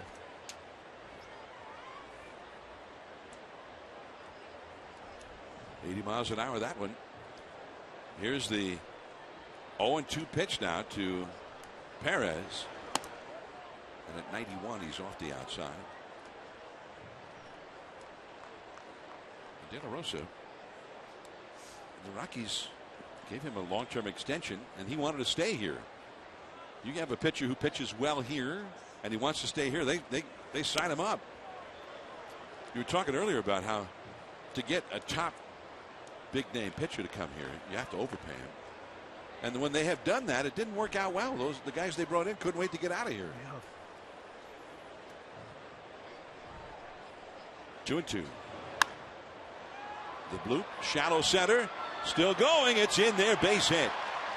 Charlie Blackmon was very deep, and he had no chance to get it. So Perez exploits another quirk in this ballpark because there's so much room to cover, and the outfielders tend to play very deep. So a lot of balls fall in that might not otherwise fall in other ballparks. It'll be interesting to see how Bruce Bochy plays this now with Heston, the pitcher, coming up. Let's take a look at that bloop first. This is a thing bite of beauty. And the question Bochy's going to have to ask himself, do I want him to bunt, or do I let a good hitting pitcher have hacks? Got De La Rosa, who's been very, very good. Heston struck out his first time. He shows bunt, and there's the bunt. And Morneau picked it up, figuring, hey, I got an out right here. And one instant he picked it up, the next instant he made the tag. And Perez is over to second. So there's your answer. And he gets it done on the first pitch. This is the third consecutive innings where the Giants have gotten the leadoff hit. Pagan led off the fourth inning with a single, but then he got doubled up almost immediately after. And Duffy hit a line drive to second. Posey led off the fifth inning with a double, and then Marlon Byrd hit a shot, but right to the third baseman for an out, and the Giants were not able to get him home. Giants have not had many chances with a runner in scoring position tonight or in this series. Way inside for ball one to Pagan. It had one hit in 7 at bats in these situations with a runner at second or third or both, which we call scoring position. And Perez is a fast runner. Base hit to the outfield, he should score. And it's low, 2-0. Well, the one goal that the Giants had coming into this series was they wanted to get into the Rockies bullpen because that's where they're vulnerable. And they haven't been able to do it. A complete game last night by Chris Russin, young left-hander. He was fantastic. And tonight, De La Rosa has been as good. Pagan got ahead of the count the last time and ripped a single to left. Now he pops it up foul. This will reach safely back into the crowd as Morneau and Hundley give chase. 2-1 to Pagan. The new area that opened up last year, they remodeled the upper deck out in right field and turned it into a promenade with some concession stands. Well, that's the spot to be. Friday night, the rooftop at Coors Field. Are you kidding? And it's cool looking out there. Great place to watch the game. And a lot of people riding the rails up there. 2 different levels of rail riders. 2-2 to Pagan. Nasty breaker right there. That's one of those spots where they can have a spot for their drink or their whatever they're eating and enjoy the game. And behind them, left and right, and then down below, same thing. Jackets not required. So it's casual. Back out of play. 2-2 the count. Well, they've done a great job in this ballpark. I mean, everything that they've done has just been fantastic since the day they opened the doors. And the rooftop has been very well received by the locals. And when we zoom in like that,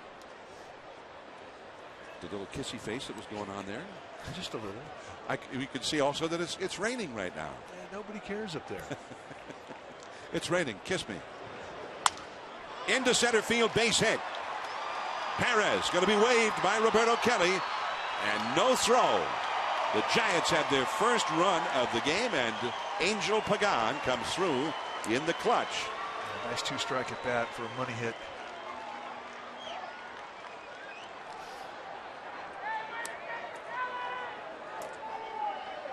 When you're turning around a losing streak, I mean, you just have to fight through the bad breaks. That's all.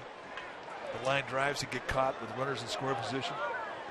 And that was a big at bat, just to uplift the spirits in that Giants dugout. 2 strikes, you go right back up the middle. That is a thing of beauty. Easy score for Perez. Roberto Kelly green lighting him all the way. Here's Matt Duffy. Pagan on base is the possible tying run. Ooh, he had squared the butt, and then the ball almost hit him in the foot or the leg. And the Rockies asked for an appeal on whether he butted at it or not. Let's take a look. Almost got him in the back leg. That happens though when guys turn around, and that was going to be a push bunt with De La Rosa falling off towards the third base line. Duffy was thinking about pushing that towards LeMahieu, the second baseman. And hitters will square around a bunt like that. Pitchers take their eye off the target. They see the guy square and they throw at him unintentionally. 1-1, 93-mile-an-hour fastball. Well, Duffy was not sitting fastball there. He was sitting slider speed. That ball was by him. Well, and you watch the way De La Rosa is throwing. It's the rare pitch where he's throwing hard. But he's given all the, I mean, everybody, righties, lefties, he's just given them all a steady diet of sliders and little cutters, that little changeup that has cut to it. So it doesn't surprise me that guys are going up there this third time through looking for soft stuff.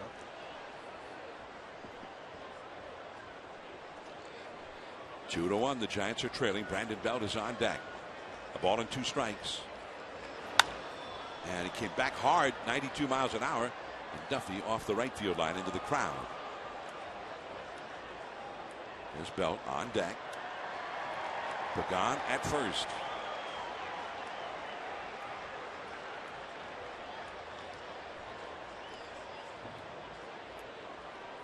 Rockies have led since the first inning. Giants getting their first run of the night here in the 6th against De La Rosa. 1 out. Morneau on the bag at first with Angel Pagan. And the catcher, Nick Hundley, the veteran. Moving toward the inside. And a foul tip. Stays alive. 87 miles an hour. A little cut to it. It's such an easy pitch if you're hitting from the right side off De La Rosa to hit into your front leg, too. Especially when he drops that thing right at the knee location.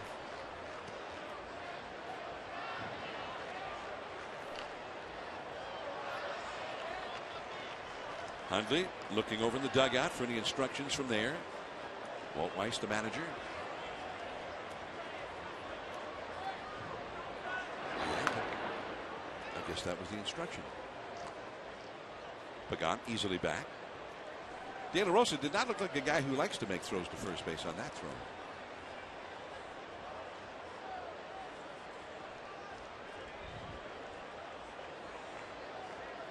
A ball and 2 strikes to Matt Duffy. Down the right field line. It is foul. That was almost a no-stop quick pitch there.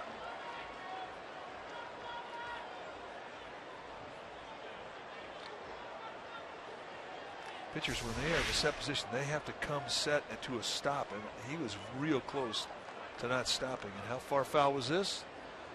Oh, by a bunch. We just saw that called, that rule. We saw a balk called the other day, right? And it was a bad call. The guy did stop. He did. I think it was called against the Giants. 1-2 to Duffy. Down the right field line again. And again foul. Carlos Gonzalez giving chase. Yeah, he's getting the sprints in right now.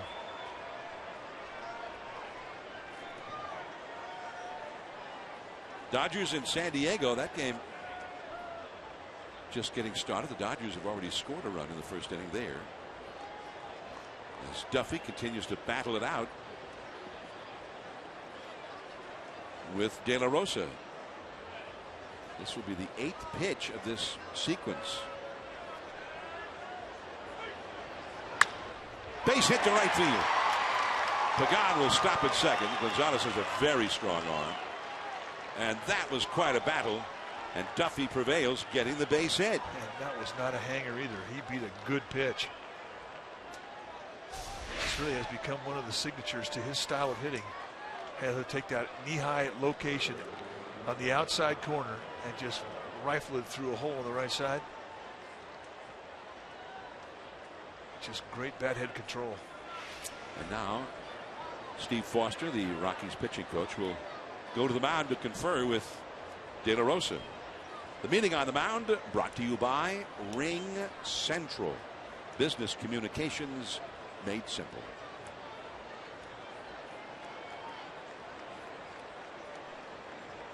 Like Hundley did most of the talking there. The catcher. The Giants, who have a run home. The Giants, who have not been hitting home runs, and it's been a few singles to get a run, and they're going to need more. Brandon Belt coming up. Posey on deck. A base hit could tie the game. Belt has struck out looking and grounded out to short. Foul. Off-speed pitch, 82 miles an hour. De La Rosa really not paying a whole lot of attention to those runners. That was a very slow unload time. And you do have two guys that could steal a base on the base pass. Now, I know there's a left-handed hitter hitting, and Hundley throws well. And you have no obstruction with no right-handed hitter up there, but still. The guy's going to be that slow, and he's going to give you a base. It is an opportunity. We're in the 6th. And the Rockies, for the first time, have action started in their bullpen. Gonzalez Hermen, the right-hander, has started to throw. Former Met. And that's all for Bell. 92 miles an hour. And gone.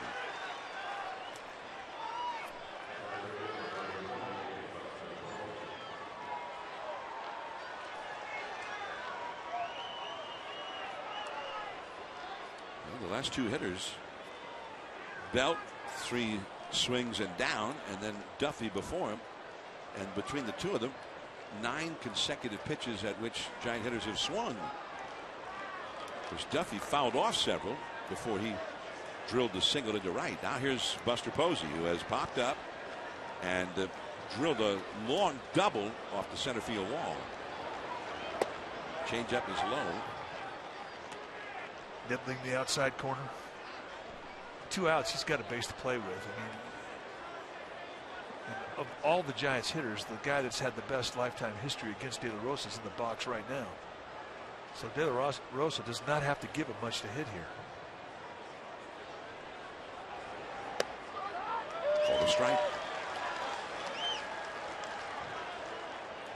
That was a pitcher's pitch, that's for sure. And that's what you want to throw. And if you miss off the plate.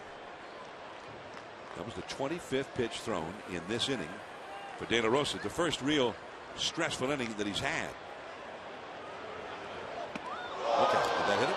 It got him. Pretty close to the same area. He got hit the other night. The other night he got hit without a pad. This got him in the pad, I think. But he was not that happy about it. Yeah, got him above the pad. This has been a bad night for Posey and his pads tonight. So Buster, who hit a foul ball down somehow on his foot or the arch that had no padding, and this time he gets hit on the upper arm without any padding. Bases loaded. Bird, and it's 0-1.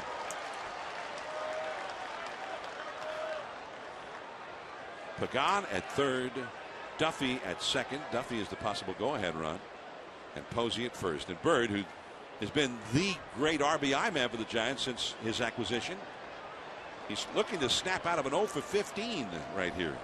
He drilled one his last time right at the third baseman. And it's 0-2. Changeup is so good. And he has shown tonight that he'll throw it 4 and 5 times in a row.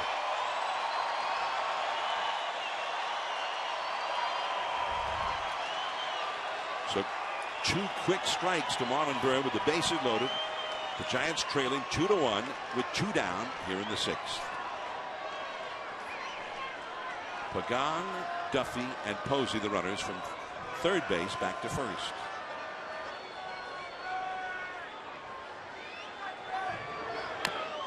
And he went back to it again, and Bird chased it but got a piece of it.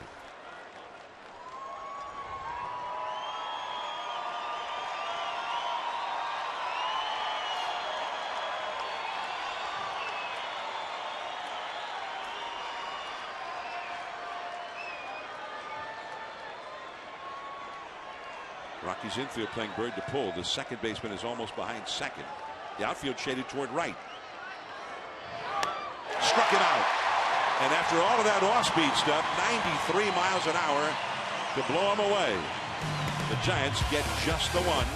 They are trailing 2-1 with Arenado coming up.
Brought to you by Heffernan Insurance Brokers. Insurance and financial services for you and your business. Visit hefins.com.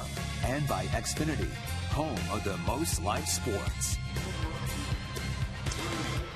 If you're looking for the best coverage of San Francisco Giants baseball, log on to csnbayarea.com as insider Alex Pavlovich provides wire-to-wire reporting of the Giants' 2015 season.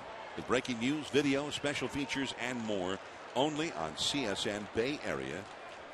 Alex, a great reporter and he reports with a passion. When you read Alex's stuff, you realize he loves it.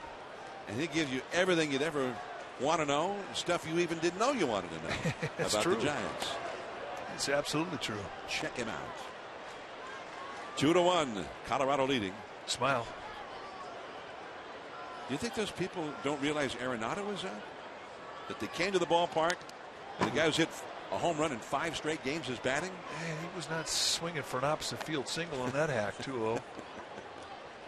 He was trying to give them what they came here for, but they're posing for a photo. Well, they're Giants fans. Oh, maybe that's it. When Buster was up, that was not happening. That's a base hit. Right now, if you're Chris Heston, you're just happy when you keep Gonzalez and Arenado and guys like that in the ballpark. No, you're right. I mean, Arenado has had 3 at-bats, a home run, 2 singles, and I'm not sure which one he hit was the loudest. They have all been right on the sweet spot. Arenado is 3 for 3.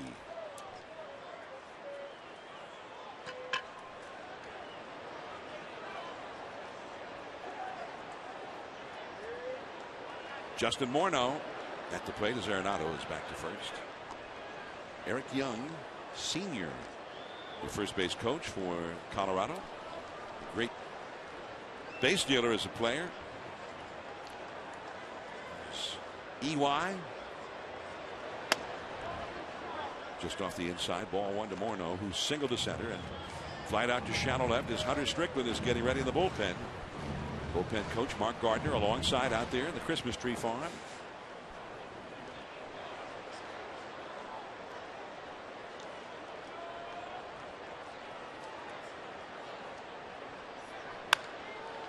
Muscled and out there behind second, Tomlinson. He got right into the hands that time of Morneau. Well, that's where you have to pitch them. All these big guys, I mean, if they get extended, that's where their power is. I mean, you've got to pitch LeMahieu the same way. Got to get it in tight on the hands. DJ LeMahieu has struck out and grounded out to third.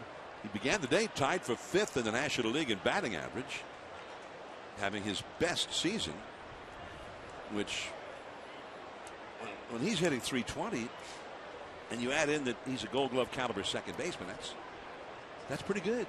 Good player.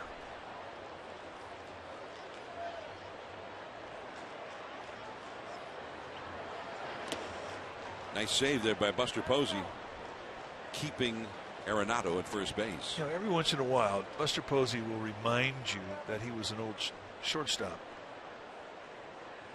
When he went to Florida State, it was as a shortstop. And he shortstopped that one. A shortstop and a good one, apparently. Rockies have lots of bullpen activity going. Left-hander and a right-hander. Belt pulled that one up, made a quick tag on Arenado.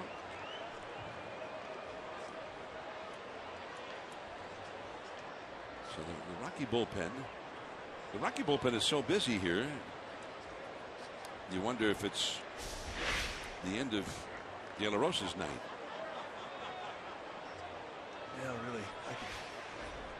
Arenado got back. Crawford quickly to second, 1 back to first, not in time. LeMahieu just did beat the throw. Crawford did well to get the lead runner, Arenado. Well, you know, the one thing about Crawford that stands out loudly is how accurate he is with his throws to second base. That is right there, a perfect strike at the chest. And from where Crawford received this ball coming in, I mean, that was a very tough angle to get a throw off, let alone make a perfect throw chest high. Now, just a reminder, the Giants used their 1 replay review demand back in the 4th inning. And they lost that call, and they don't have, if let's say they thought, man, that was a bad call, he should have been called out. They have no mechanism to demand the umpires review it. For 1 more inning. In the 7th inning, it changes. The umpires themselves can decide to have a look. You know, I think when they put that rule into effect, you know, They didn't want to see it get abused, which was the reason for it. But I think eventually they're going to even soften the rule the way it is now and allow more challenges. And I think they'll become more efficient, faster. And that'll allow them to see more replays, especially postseason. That is a base hit into center field. LeMahieu's going to keep on going to third as Pagan throws into second. First and third with 2 down. Second hit for Paulson. As Strickland's ready, and here comes Bruce Bochy. So an outstanding performance by Heston. He gave up the back-to-back homers in the first inning, and he has shut the Rockies down since. Strickland coming in. When it's time for a change, think Speedy Oil Change and Auto Service, your oil change tune-up, and Smog Experts. 2 on, 2 out. We'll be back.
Clock with pregame live at 4:30 on CSN Bay Area. Join Mike and Dwayne for the play-by-play, plus complete pre- and postgame coverage, and Giants insider Alex Pavlovich at CSNBayArea.com.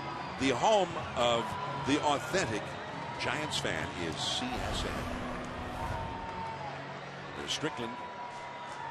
Numbers for Strickland, good. He's had a solid season. 43rd time he's taken the ball. 2-3 with a 1.94 ERA. Over a strikeout an inning. And look at the strikeout walks. 44 strikeouts against 8 walks. Mid to high 90s with the fastball. 2 types of fastball movement. Hard slider and a split. Go get him.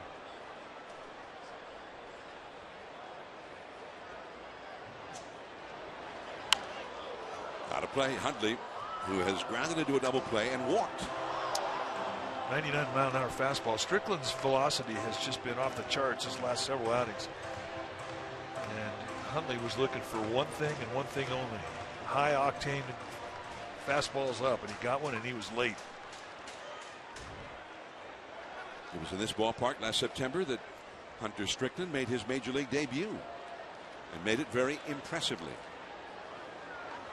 Back to the bag. Paulson at first. They also have LeMahieu at third. On deck is Willeen Rosario with the pitcher due up next. There's Rosario. Rockies have both a right-hander and a left-hander. Castro the right-hander and Friedrich the left-hander in their bullpen going. Last of the 6th. It blew it by him again. 99 miles an hour.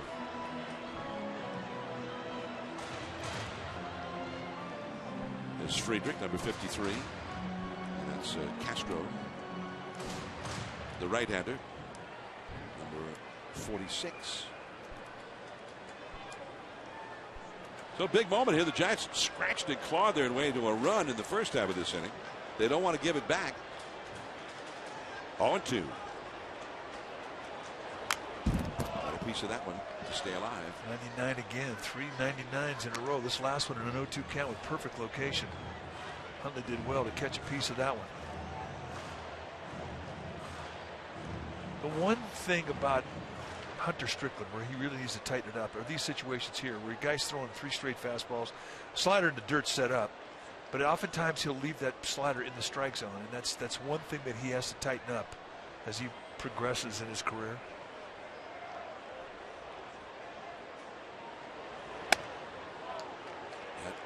A little bit high. Right to the glove. Well, and this can be a difficult place to throw your best slider. Chris Heston. You're right. And as hard as he throws, I mean, he can throw through the break here in Denver.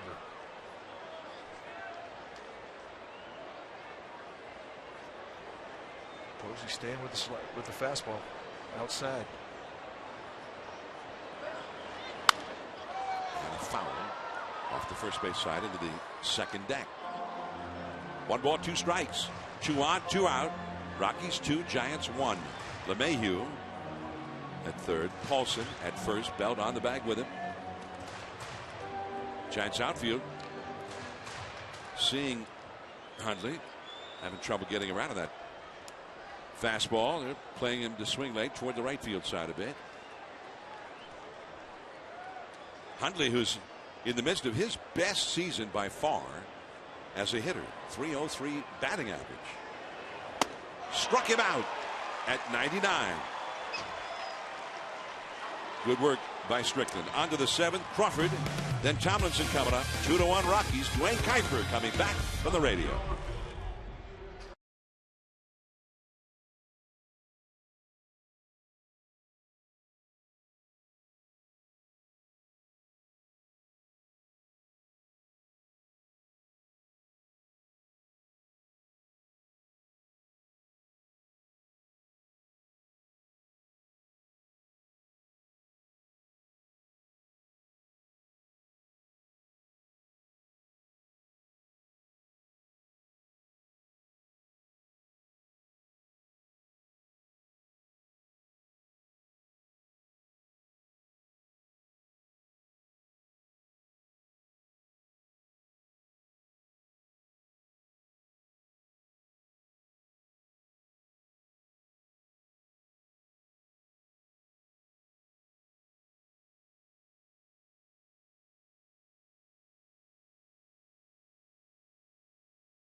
Through 6 full innings of play, it has been a pitching duel here at Coors Field. 1 run, 5 hits, no errors for the Giants. 2 runs, 7 hits, no errors for the Rockies. Chris Heston has pitched well. The 2 spot that he gave up, back-to-back solo shot, home runs by Carlos Gonzalez, his 36th, and Nolan Arenado's 35th. Arenado 5 games in a row with a home run. Pagan, a RBI single for the Giants at the top of the 6th. That's where we're at. 2-1.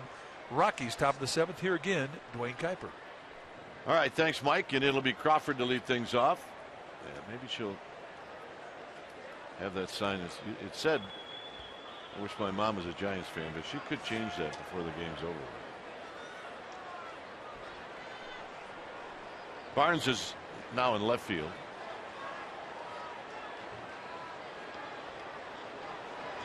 Swing and a miss.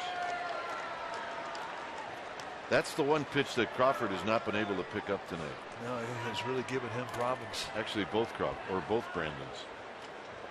Belt, Crawford, 0 for 5 with 4 strikeouts.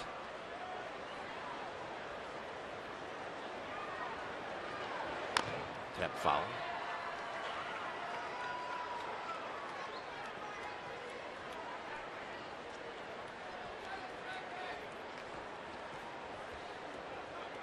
Tomlinson on deck, and then Perez. Overshift is now on for Brandon Crawford.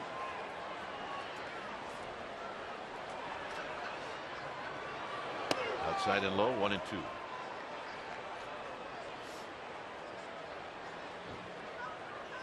Crawford, 1 home run will give him 20 on the year. He's been sitting on 19 for a long time.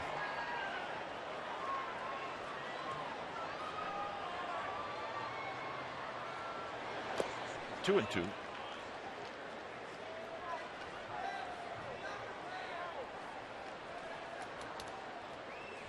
I mean, this very well could be De La Rosa's last hitter, and it could depend upon what Crawford does, too. Yeah, I agree with you. I don't know if Walt Weiss, the skipper of the Rockies, is going to allow him to get back in that stretch.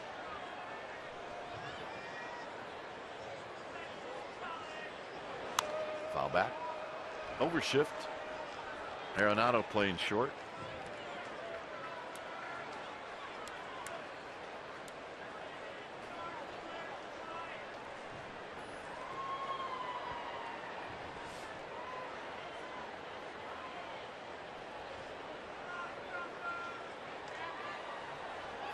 Two-two pitch. Here it is to Brandon Crawford.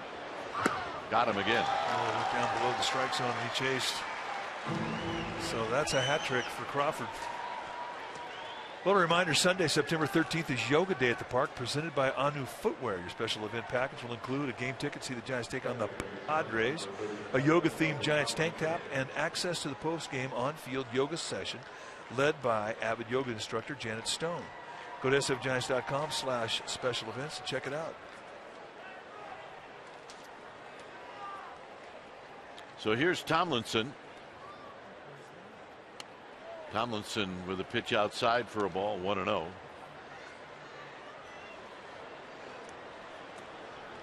Tomlinson has hit a soft line drive to second, then popped out to second.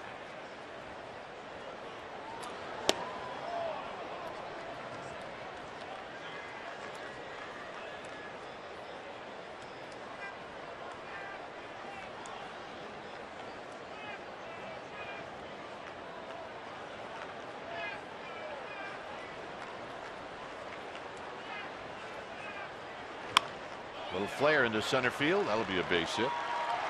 Seen a lot of those type of hits tonight where they've gone up the bat of the right-handed hitting Giants, and that's what that cut fastball does. It slides, and you just can't barrel it. I think you should play your center fielder more in when a guy throws a cut fastball. Yeah, I like about 40 steps in. But nevertheless, it's a one-out knock, and the Giants get a base stealer on base. And we have not seen very good unload time tonight from De La Rosa at all. It is a steal opportunity here for Kelby Tomlinson.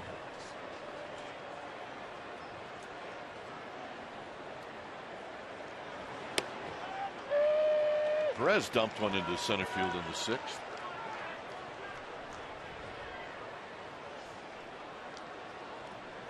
Hector Sanchez has come out into the Giants on deck circle. Josh Osich getting ready to pitch, which will be the bottom of the seventh inning. Big tapper. That's one. That's two.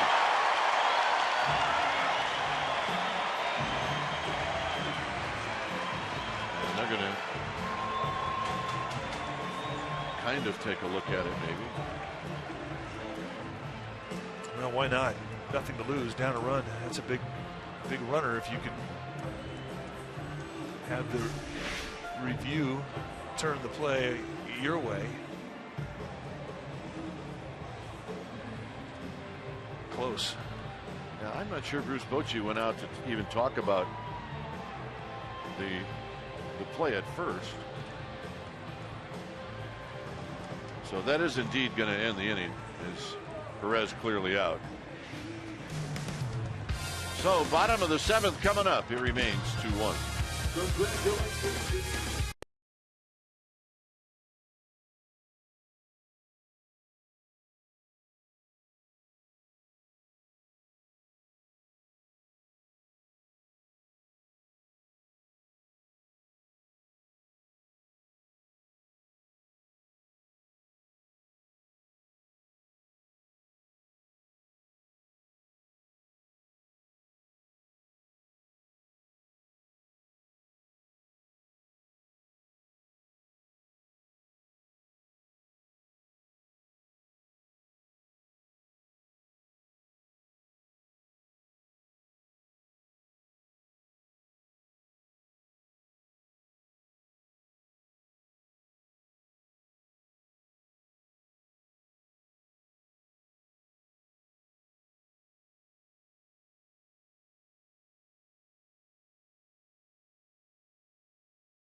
All right, thanks, Mindy. Here's Strickland and a big bouncing ball. Adames is the pinch hitter, and he's retired.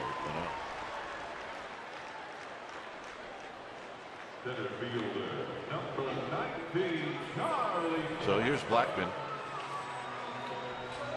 and that's going to be it. So Strickland comes in, does a nice job.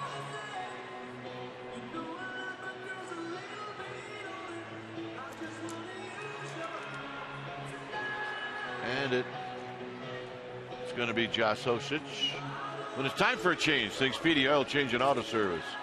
Your oil change, tune-up, and smog experts. We'll be back.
Post game live. You get highlights, reaction, and analysis, and it's all coming up right after the game.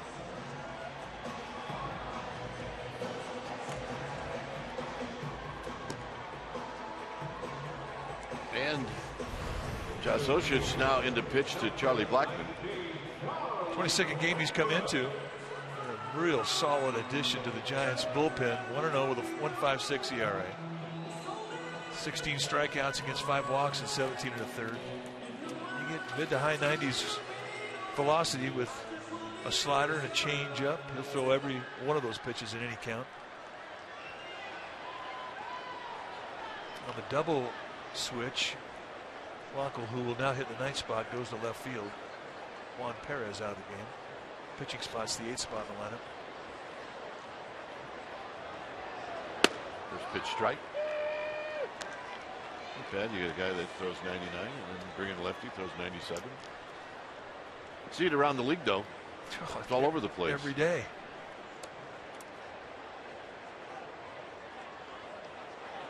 I think it's the food. Yeah, it's the food. I wish it was something as simple as the food. Although I will say this, the food that's in the Giants clubhouse and big league clubhouses around baseball now, before and after a game, is unbelievable. I saw Joe Day the other day and his assistant Matt. They're getting ready. They're Giants chefs. They're getting ready to do lobster tails. I kept thinking back to my Cleveland days where the only tails we had were was left on the end of the wieners that fans didn't eat. We're not making this up. Blanco coming in. He came in on the double switch. Lobster tails. We'd have tuna sandwiches, peanut butter sandwiches, go get them. And if it was really a good night, you'd get Murph's meatloaf. Yeah. And then if it was just not cooked right, then you had a team picture at the gas station on the way home. Yeah, between Candlestick and Foster City. That is not a lie. And that's the only bathroom between Candlestick and Foster City. Reyes pops it up. It's going to be out of play. But it was magic meatloaf. It had more garlic in it than the entire city of Gilroy. Awesome stuff. Yeah, Blanco's in the game, so this young lady's got the shark thing going. Yeah, she rig out. She's got a whole bag of tricks in there. Look at this. She's going, hey, check this out. Look what I got here, huh? Yeah, I got my shark T-shirt in case he knocks one out of the park. It'll fit Mom too. Mom, you can change. She's been working on Mom. Swing and a miss. Nothing in 2. Good hard slider, and Jose Reyes just got impressed. Of course, he hasn't seen it either. First time you see anything, you get impressed. Even the shark fin on a baseball hat. Gamer babes, gotta love him.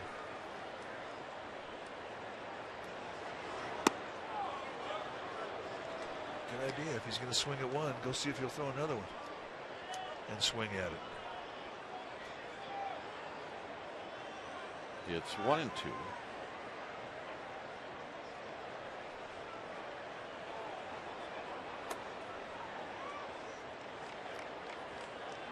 And the pitch popped out of play. Oh, and Sunday morning, did you get breakfast when you were not? Yeah, the donuts you brought in, that was your breakfast. Throw down a couple of sinkers, Yeah. a cup of coffee, 2 dips, Hey, go who's get in them. charge of the donuts? The bullpen. 1-2 pitch. Here it is to Reyes. And he pops this one to Belt, and that's going to end the inning. Gregor Blanco's going to lead things off. This is the inning. It's the 8th. It's 2-1 Rockies.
Call, who made his major league debut last night. He says, well, my mom, my dad, my brother, and my girlfriend were all actually sitting right behind the dugout, and he said that was the best part, having them there. Yeah, this is... Well, it really showed a great fastball, mid-90s fastball. And everybody in the entourage loving life. And he walked out the field, a big leaguer with an ERA. So Blanco's going to lead it off. So it's Iro Diaz. When it's time for a change, think Speedy Oil Change and Auto Service. Your oil change tune-up and smog experts. Iro Diaz in 6 games, 4 strikeouts in 6 innings. Throws hard, mid to high 90s, occasionally 100 mile an hour with a slider, 2-pitch guy.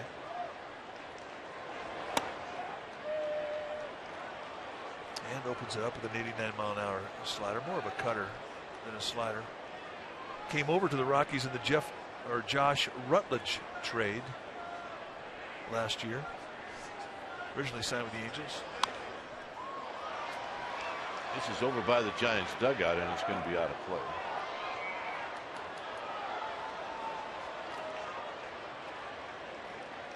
So Blanco quickly behind 0-2. I think she is a big Blanco fan. I think she is. I think her mom is tired of her by now, to be honest with you. Who's having more fun? It's not Mom. Well, it'd be nice to see Blanco knock one out, tie the game, and then watch her reaction. That might be the best part of the game. That would be the best part of the game. 0-2.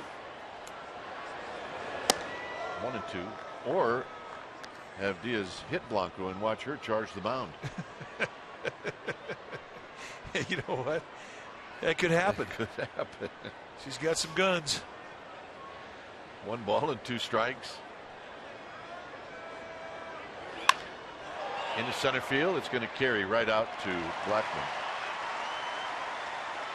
You're better off not hitting the ball on the line in this park. You're better off not getting enough of it so it falls in front of the outfielders. That would not arm wrestle her. She's got some guns. Strong. Works out. That a bit. So here's Pagan. So nice at bat from Blanco. Blanco knocked in the only run for the Giants. He did that in the 6th inning.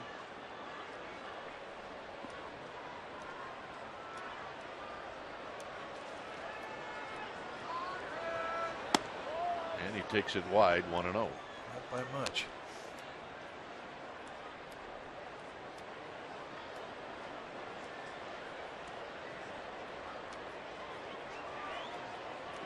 Duffy to follow.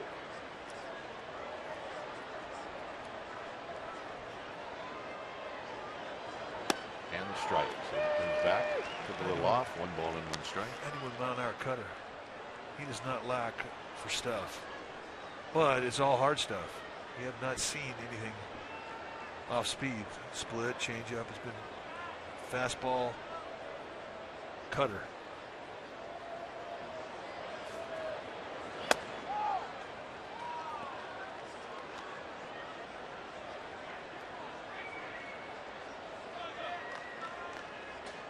Two and 1 to Angel Pagan.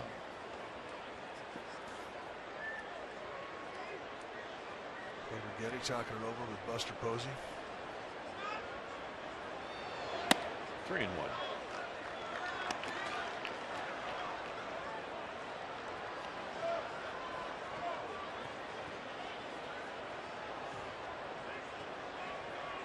So Pagan can lean on one here or see if he can get a walk, one or the other.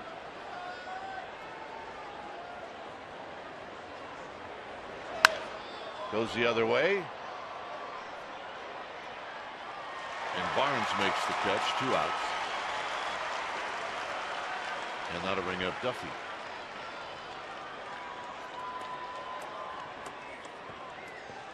Duffy tonight is lined out, flied out, and then he singled into right field in the 6th. Oh yeah, good time for ice cream. Is there a bad time for ice cream? Yeah, and I think he brought one for his buddy, didn't he? We checked this guy out earlier with his friend. Either that or he's two-fisted. Outside to Dad. Oh, I brought him for Dad. Taking care of my dad. Oh, here's your change. He's doing something my kids never did. Give you back the change? Never. Oh, tell me yours did. They did not. I think they were taught well by their mother. Look at it.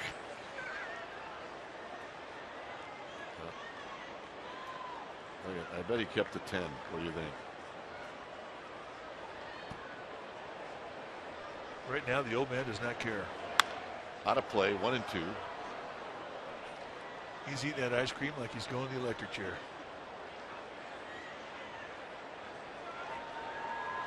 Slow down, Dad. You're going to get a headache.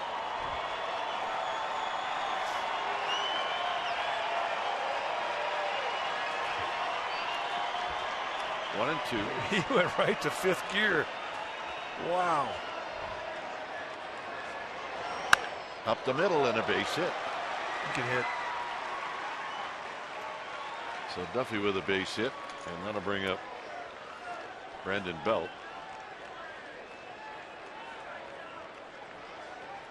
At the start of the night, Duffy had dipped below 300, which he hadn't been below for a long time. 2 hits tonight, back up to 301. So Walt Weiss is coming out. He's going to get Diaz. He's going to bring in the lefty. It's 2-1 Rockies, and we'll be back.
And the new pitcher is Boone Logan. Take a look at the year that Boone Logan has had in 50 games, 0-2 with a 4.65 ERA, 39 strikeouts in 31 innings, and he has done a good job against lefty. He hit .233 against him. How's he do it? A low to mid-90s fastball and a slider. Got a low 3/4 release with his delivery, which will make a lefty give, and he's got a big, wide, sweeping slider, which he will throw a lot of. First baseman, number 9, Brandon Belt. Yep, Dad swallowed his whole. Junior's still working on his. That ice cream cone had none chance with the old man. You got to go get another one for Dad. They didn't have time to put his money back. He was eating it so fast. So here's Belt.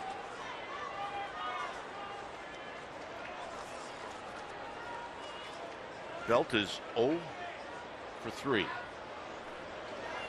at it. Wow, right off the bat.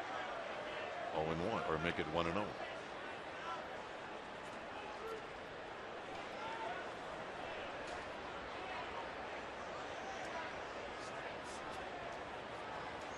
So Duffy at first. And he's trying to tie this game up or take the lead with 2 outs.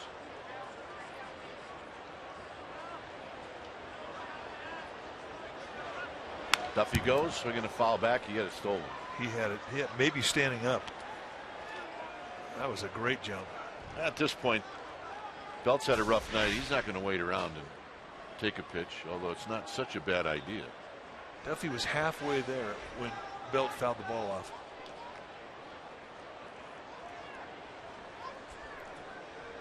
I mean, Logan has a slide step, but when he lifts that leg up high like he did in that last pitch, Nick Hundley, the catcher, will not have a chance. And that's a big 90 feet.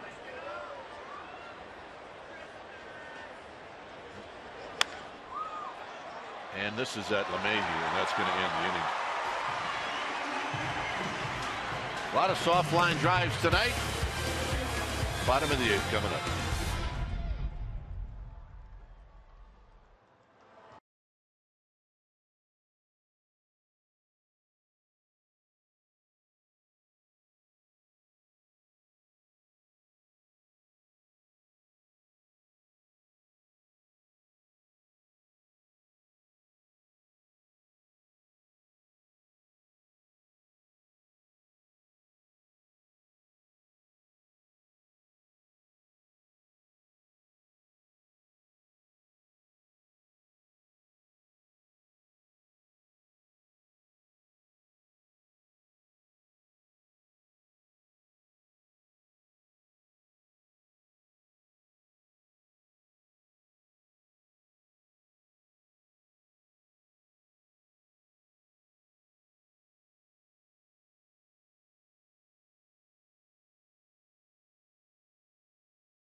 CSN Bay Area. There'll be a Giants clubhouse reaction and analysis.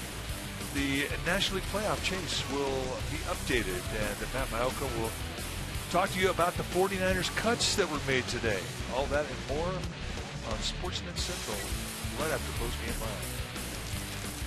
Matt Maiocco back to work. Although, look, he's been it.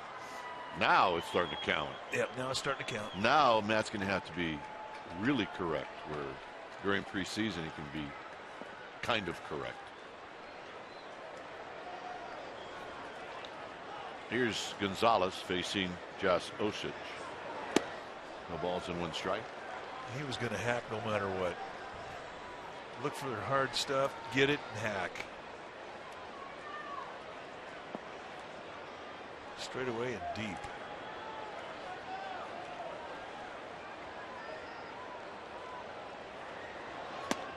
Oh, 2.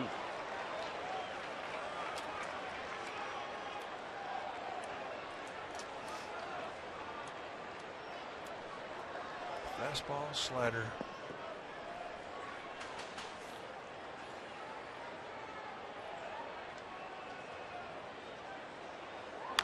Tap foul, so we'll do it again. I don't think he is in the swing mode. Let's take a look at the first inning, how it started off. This is after he hit a foul ball and a 3-1 count, almost over the foul pole. Just foul. Next pitch, another slider out over the plate. Boom. Home run number 36 on the year.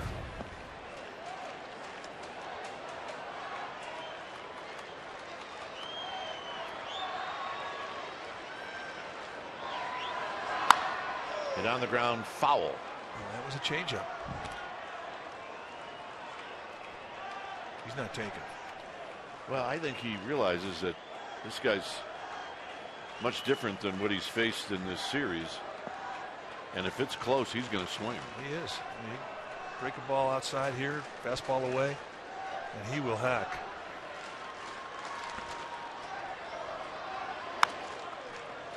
Now, he's seen 21 pitches tonight. He's swung at 14 of them.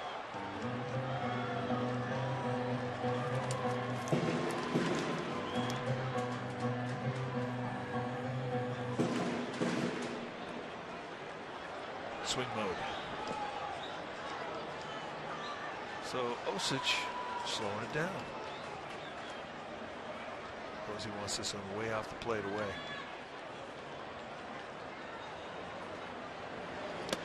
Got him. Swing at every pitch. Every pitch. Swing mode, baby. Job well done. And here comes Bruce Bochy.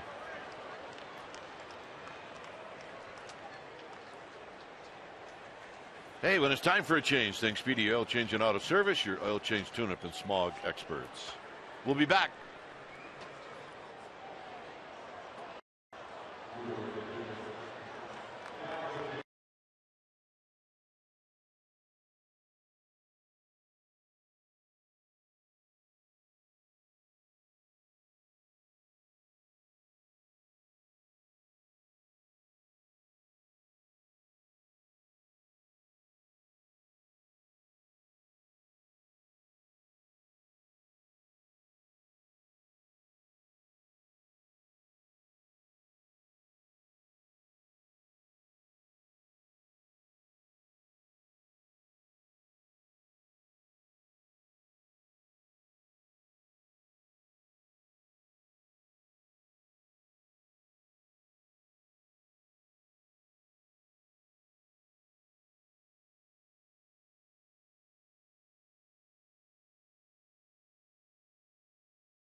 To try to keep it at a 1-run deficit before we get to the 9th.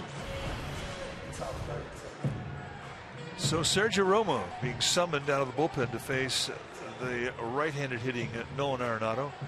56th time that he has entered a ball game this year out of the bullpen. 61 strikeouts in 45 innings. Righties hit 153 against him. He has been stellar. 2 types of fastball movement, a slider, a no-dot slider, and a changeup. He homered in the first inning with his 35th. That was the first pitch he saw all night long, and it really wasn't that bad of a pitch. I think he can be in a swing mode too. Yeah. Like Gonzalez. He's 3 for 9 lifetime against Romo with a double and a home run. So they know each other.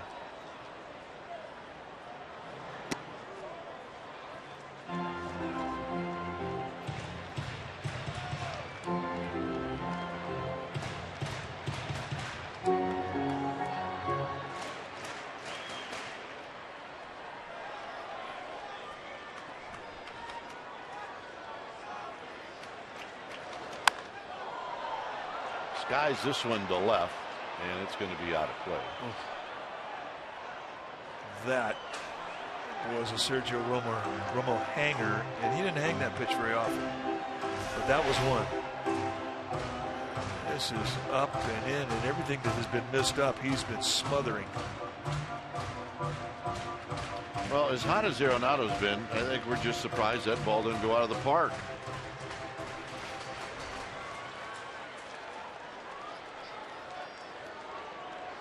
And those are the numbers lifetime we talked about. Almost struck him out 3 times. He comes back with a fastball. That was I'm looking for a slider swinging at a fastball swing. And he put it where it needed to be. It needed to be in. Morneau on deck. George Cantos in the pen. Lots going on.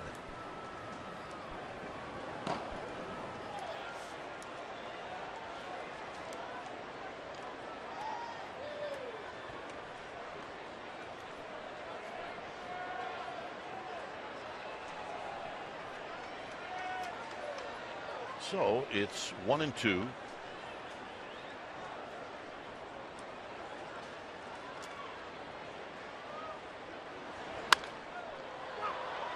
And Belt will have a chance to retire Arenado for the first time. And that'll bring up Justin Morneau. First baseman, number 33, Justin Morneau.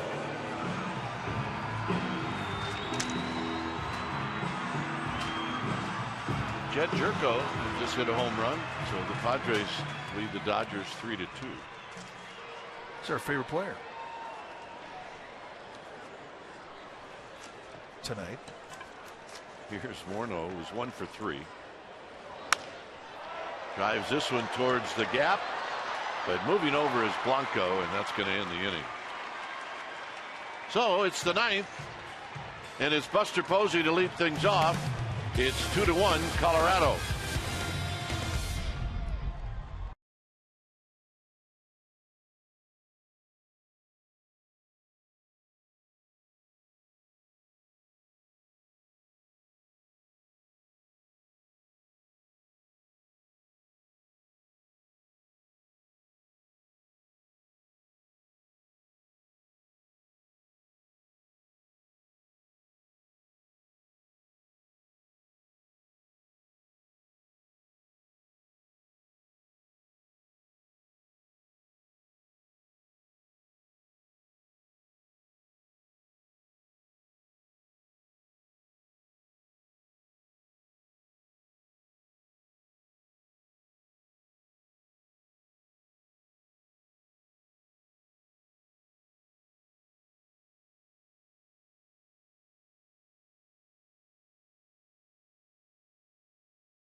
brought to you by Honda, and Nolan Arenado has been selected the player of the game tonight. First pitch he saw tonight, a home run, his 35th of the year. He also had 2 more singles. Both were hit rather loudly. Plus stellar defense from the Rockies third baseman. Nolan Arenado is our player of the game, brought to you by Honda.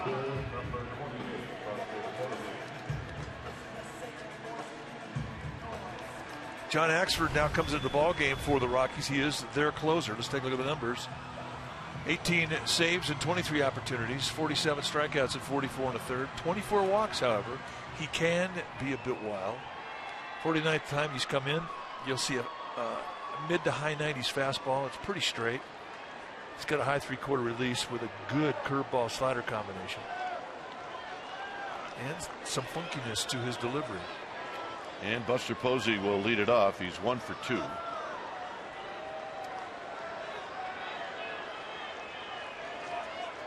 Buster 0 for 3 lifetime against Axford.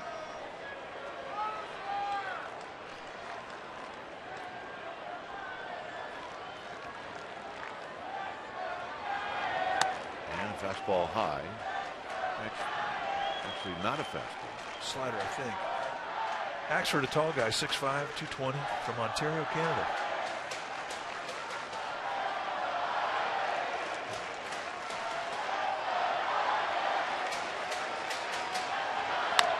Big chopper. Morneau. Wow.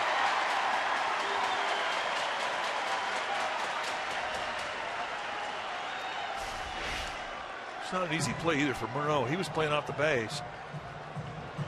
Has to back up to try and gauge the hop. Does so beautifully. Squares up. Perfect throw right to Axford. Just like you work every day in spring training. PFPs.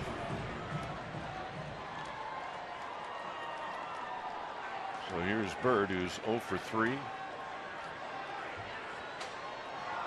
And 3 for 5 lifetime against Axford.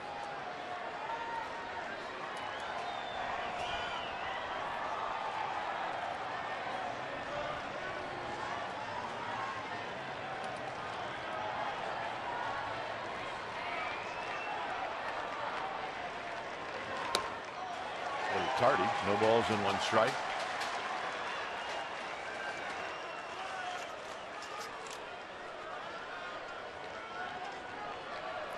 Bird is the word, that is true. He's been in a little bit of a funk though lately. He needs a hit.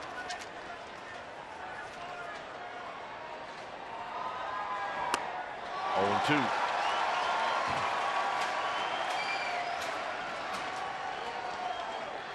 He's 1 for his last 18.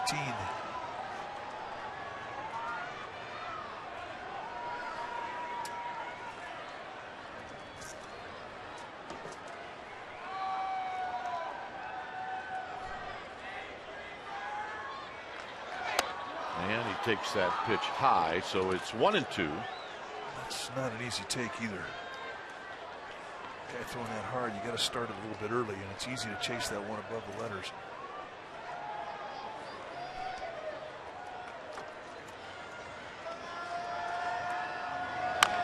Tapper to third. Arenado coming in. He barehands it. Not in time. The only guy in the league that had a chance to make a net play could not make it.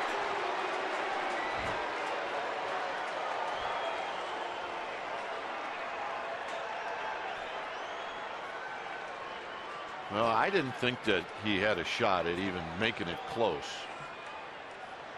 I didn't either, and he almost pulled it off. And the Rockies are looking to see if indeed he did pull it off. Well, let's take a look. I mean, once he gets his hands on it, he's got a cannon.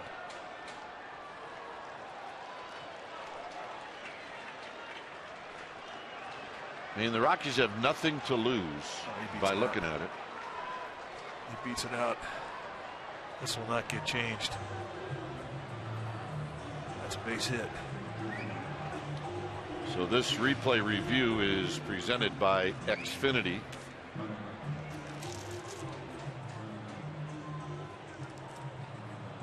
No, you're right. They don't have anything to lose.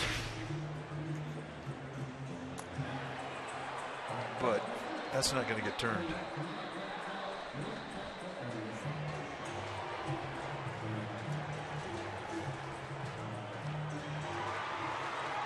I mean, A for effort. I got to hand it to him. To even make it close and have a replay out of it, that itself is remarkable. But he can do those things. He's the best third baseman in the National League. So here's Crawford.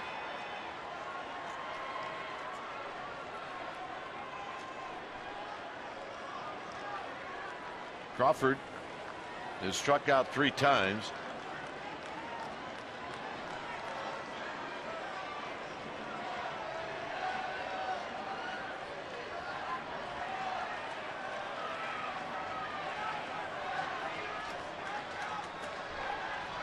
And Axford to the plate, and Crawford takes low.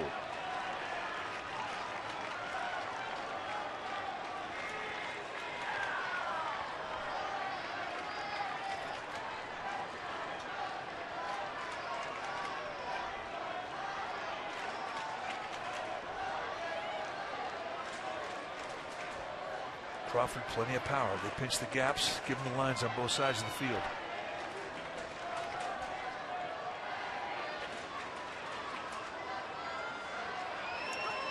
And now Crawford asks for time.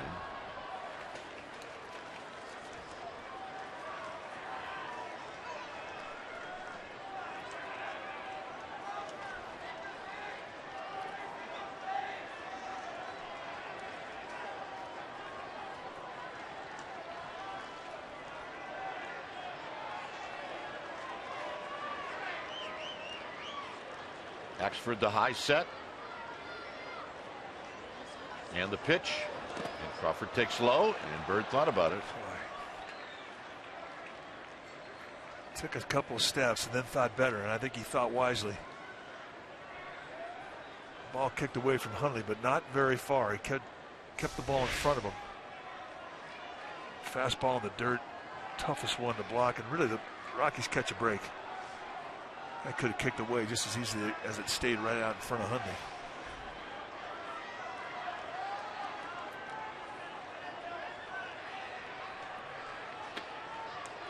So Crawford now has the benefit of a hitter's count 2-0.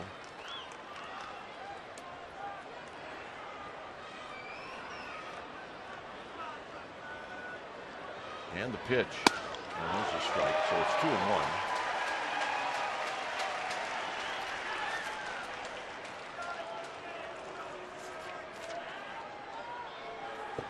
Crawford has a hit in 4 at-bats lifetime against Axford. Bird with his lead.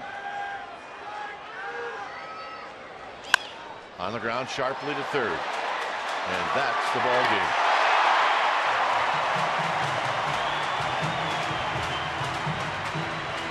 So a big double play to end the game as Crawford hit the ball hard, but seemed to have been a theme tonight.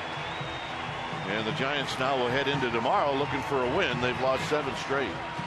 Well, they played good baseball tonight, and I tip my cap to Chris Heston. After giving up 2 runs early in this ball game, he really settled things down. Giants have hit a lot of balls hard in situations where they've had runners in score position and they haven't fallen. And the losing streak continues. They have to grind it out. Final score: Rockies 2, Giants 1. Stay tuned. Esurance Giants postgame live. That's going to start right now.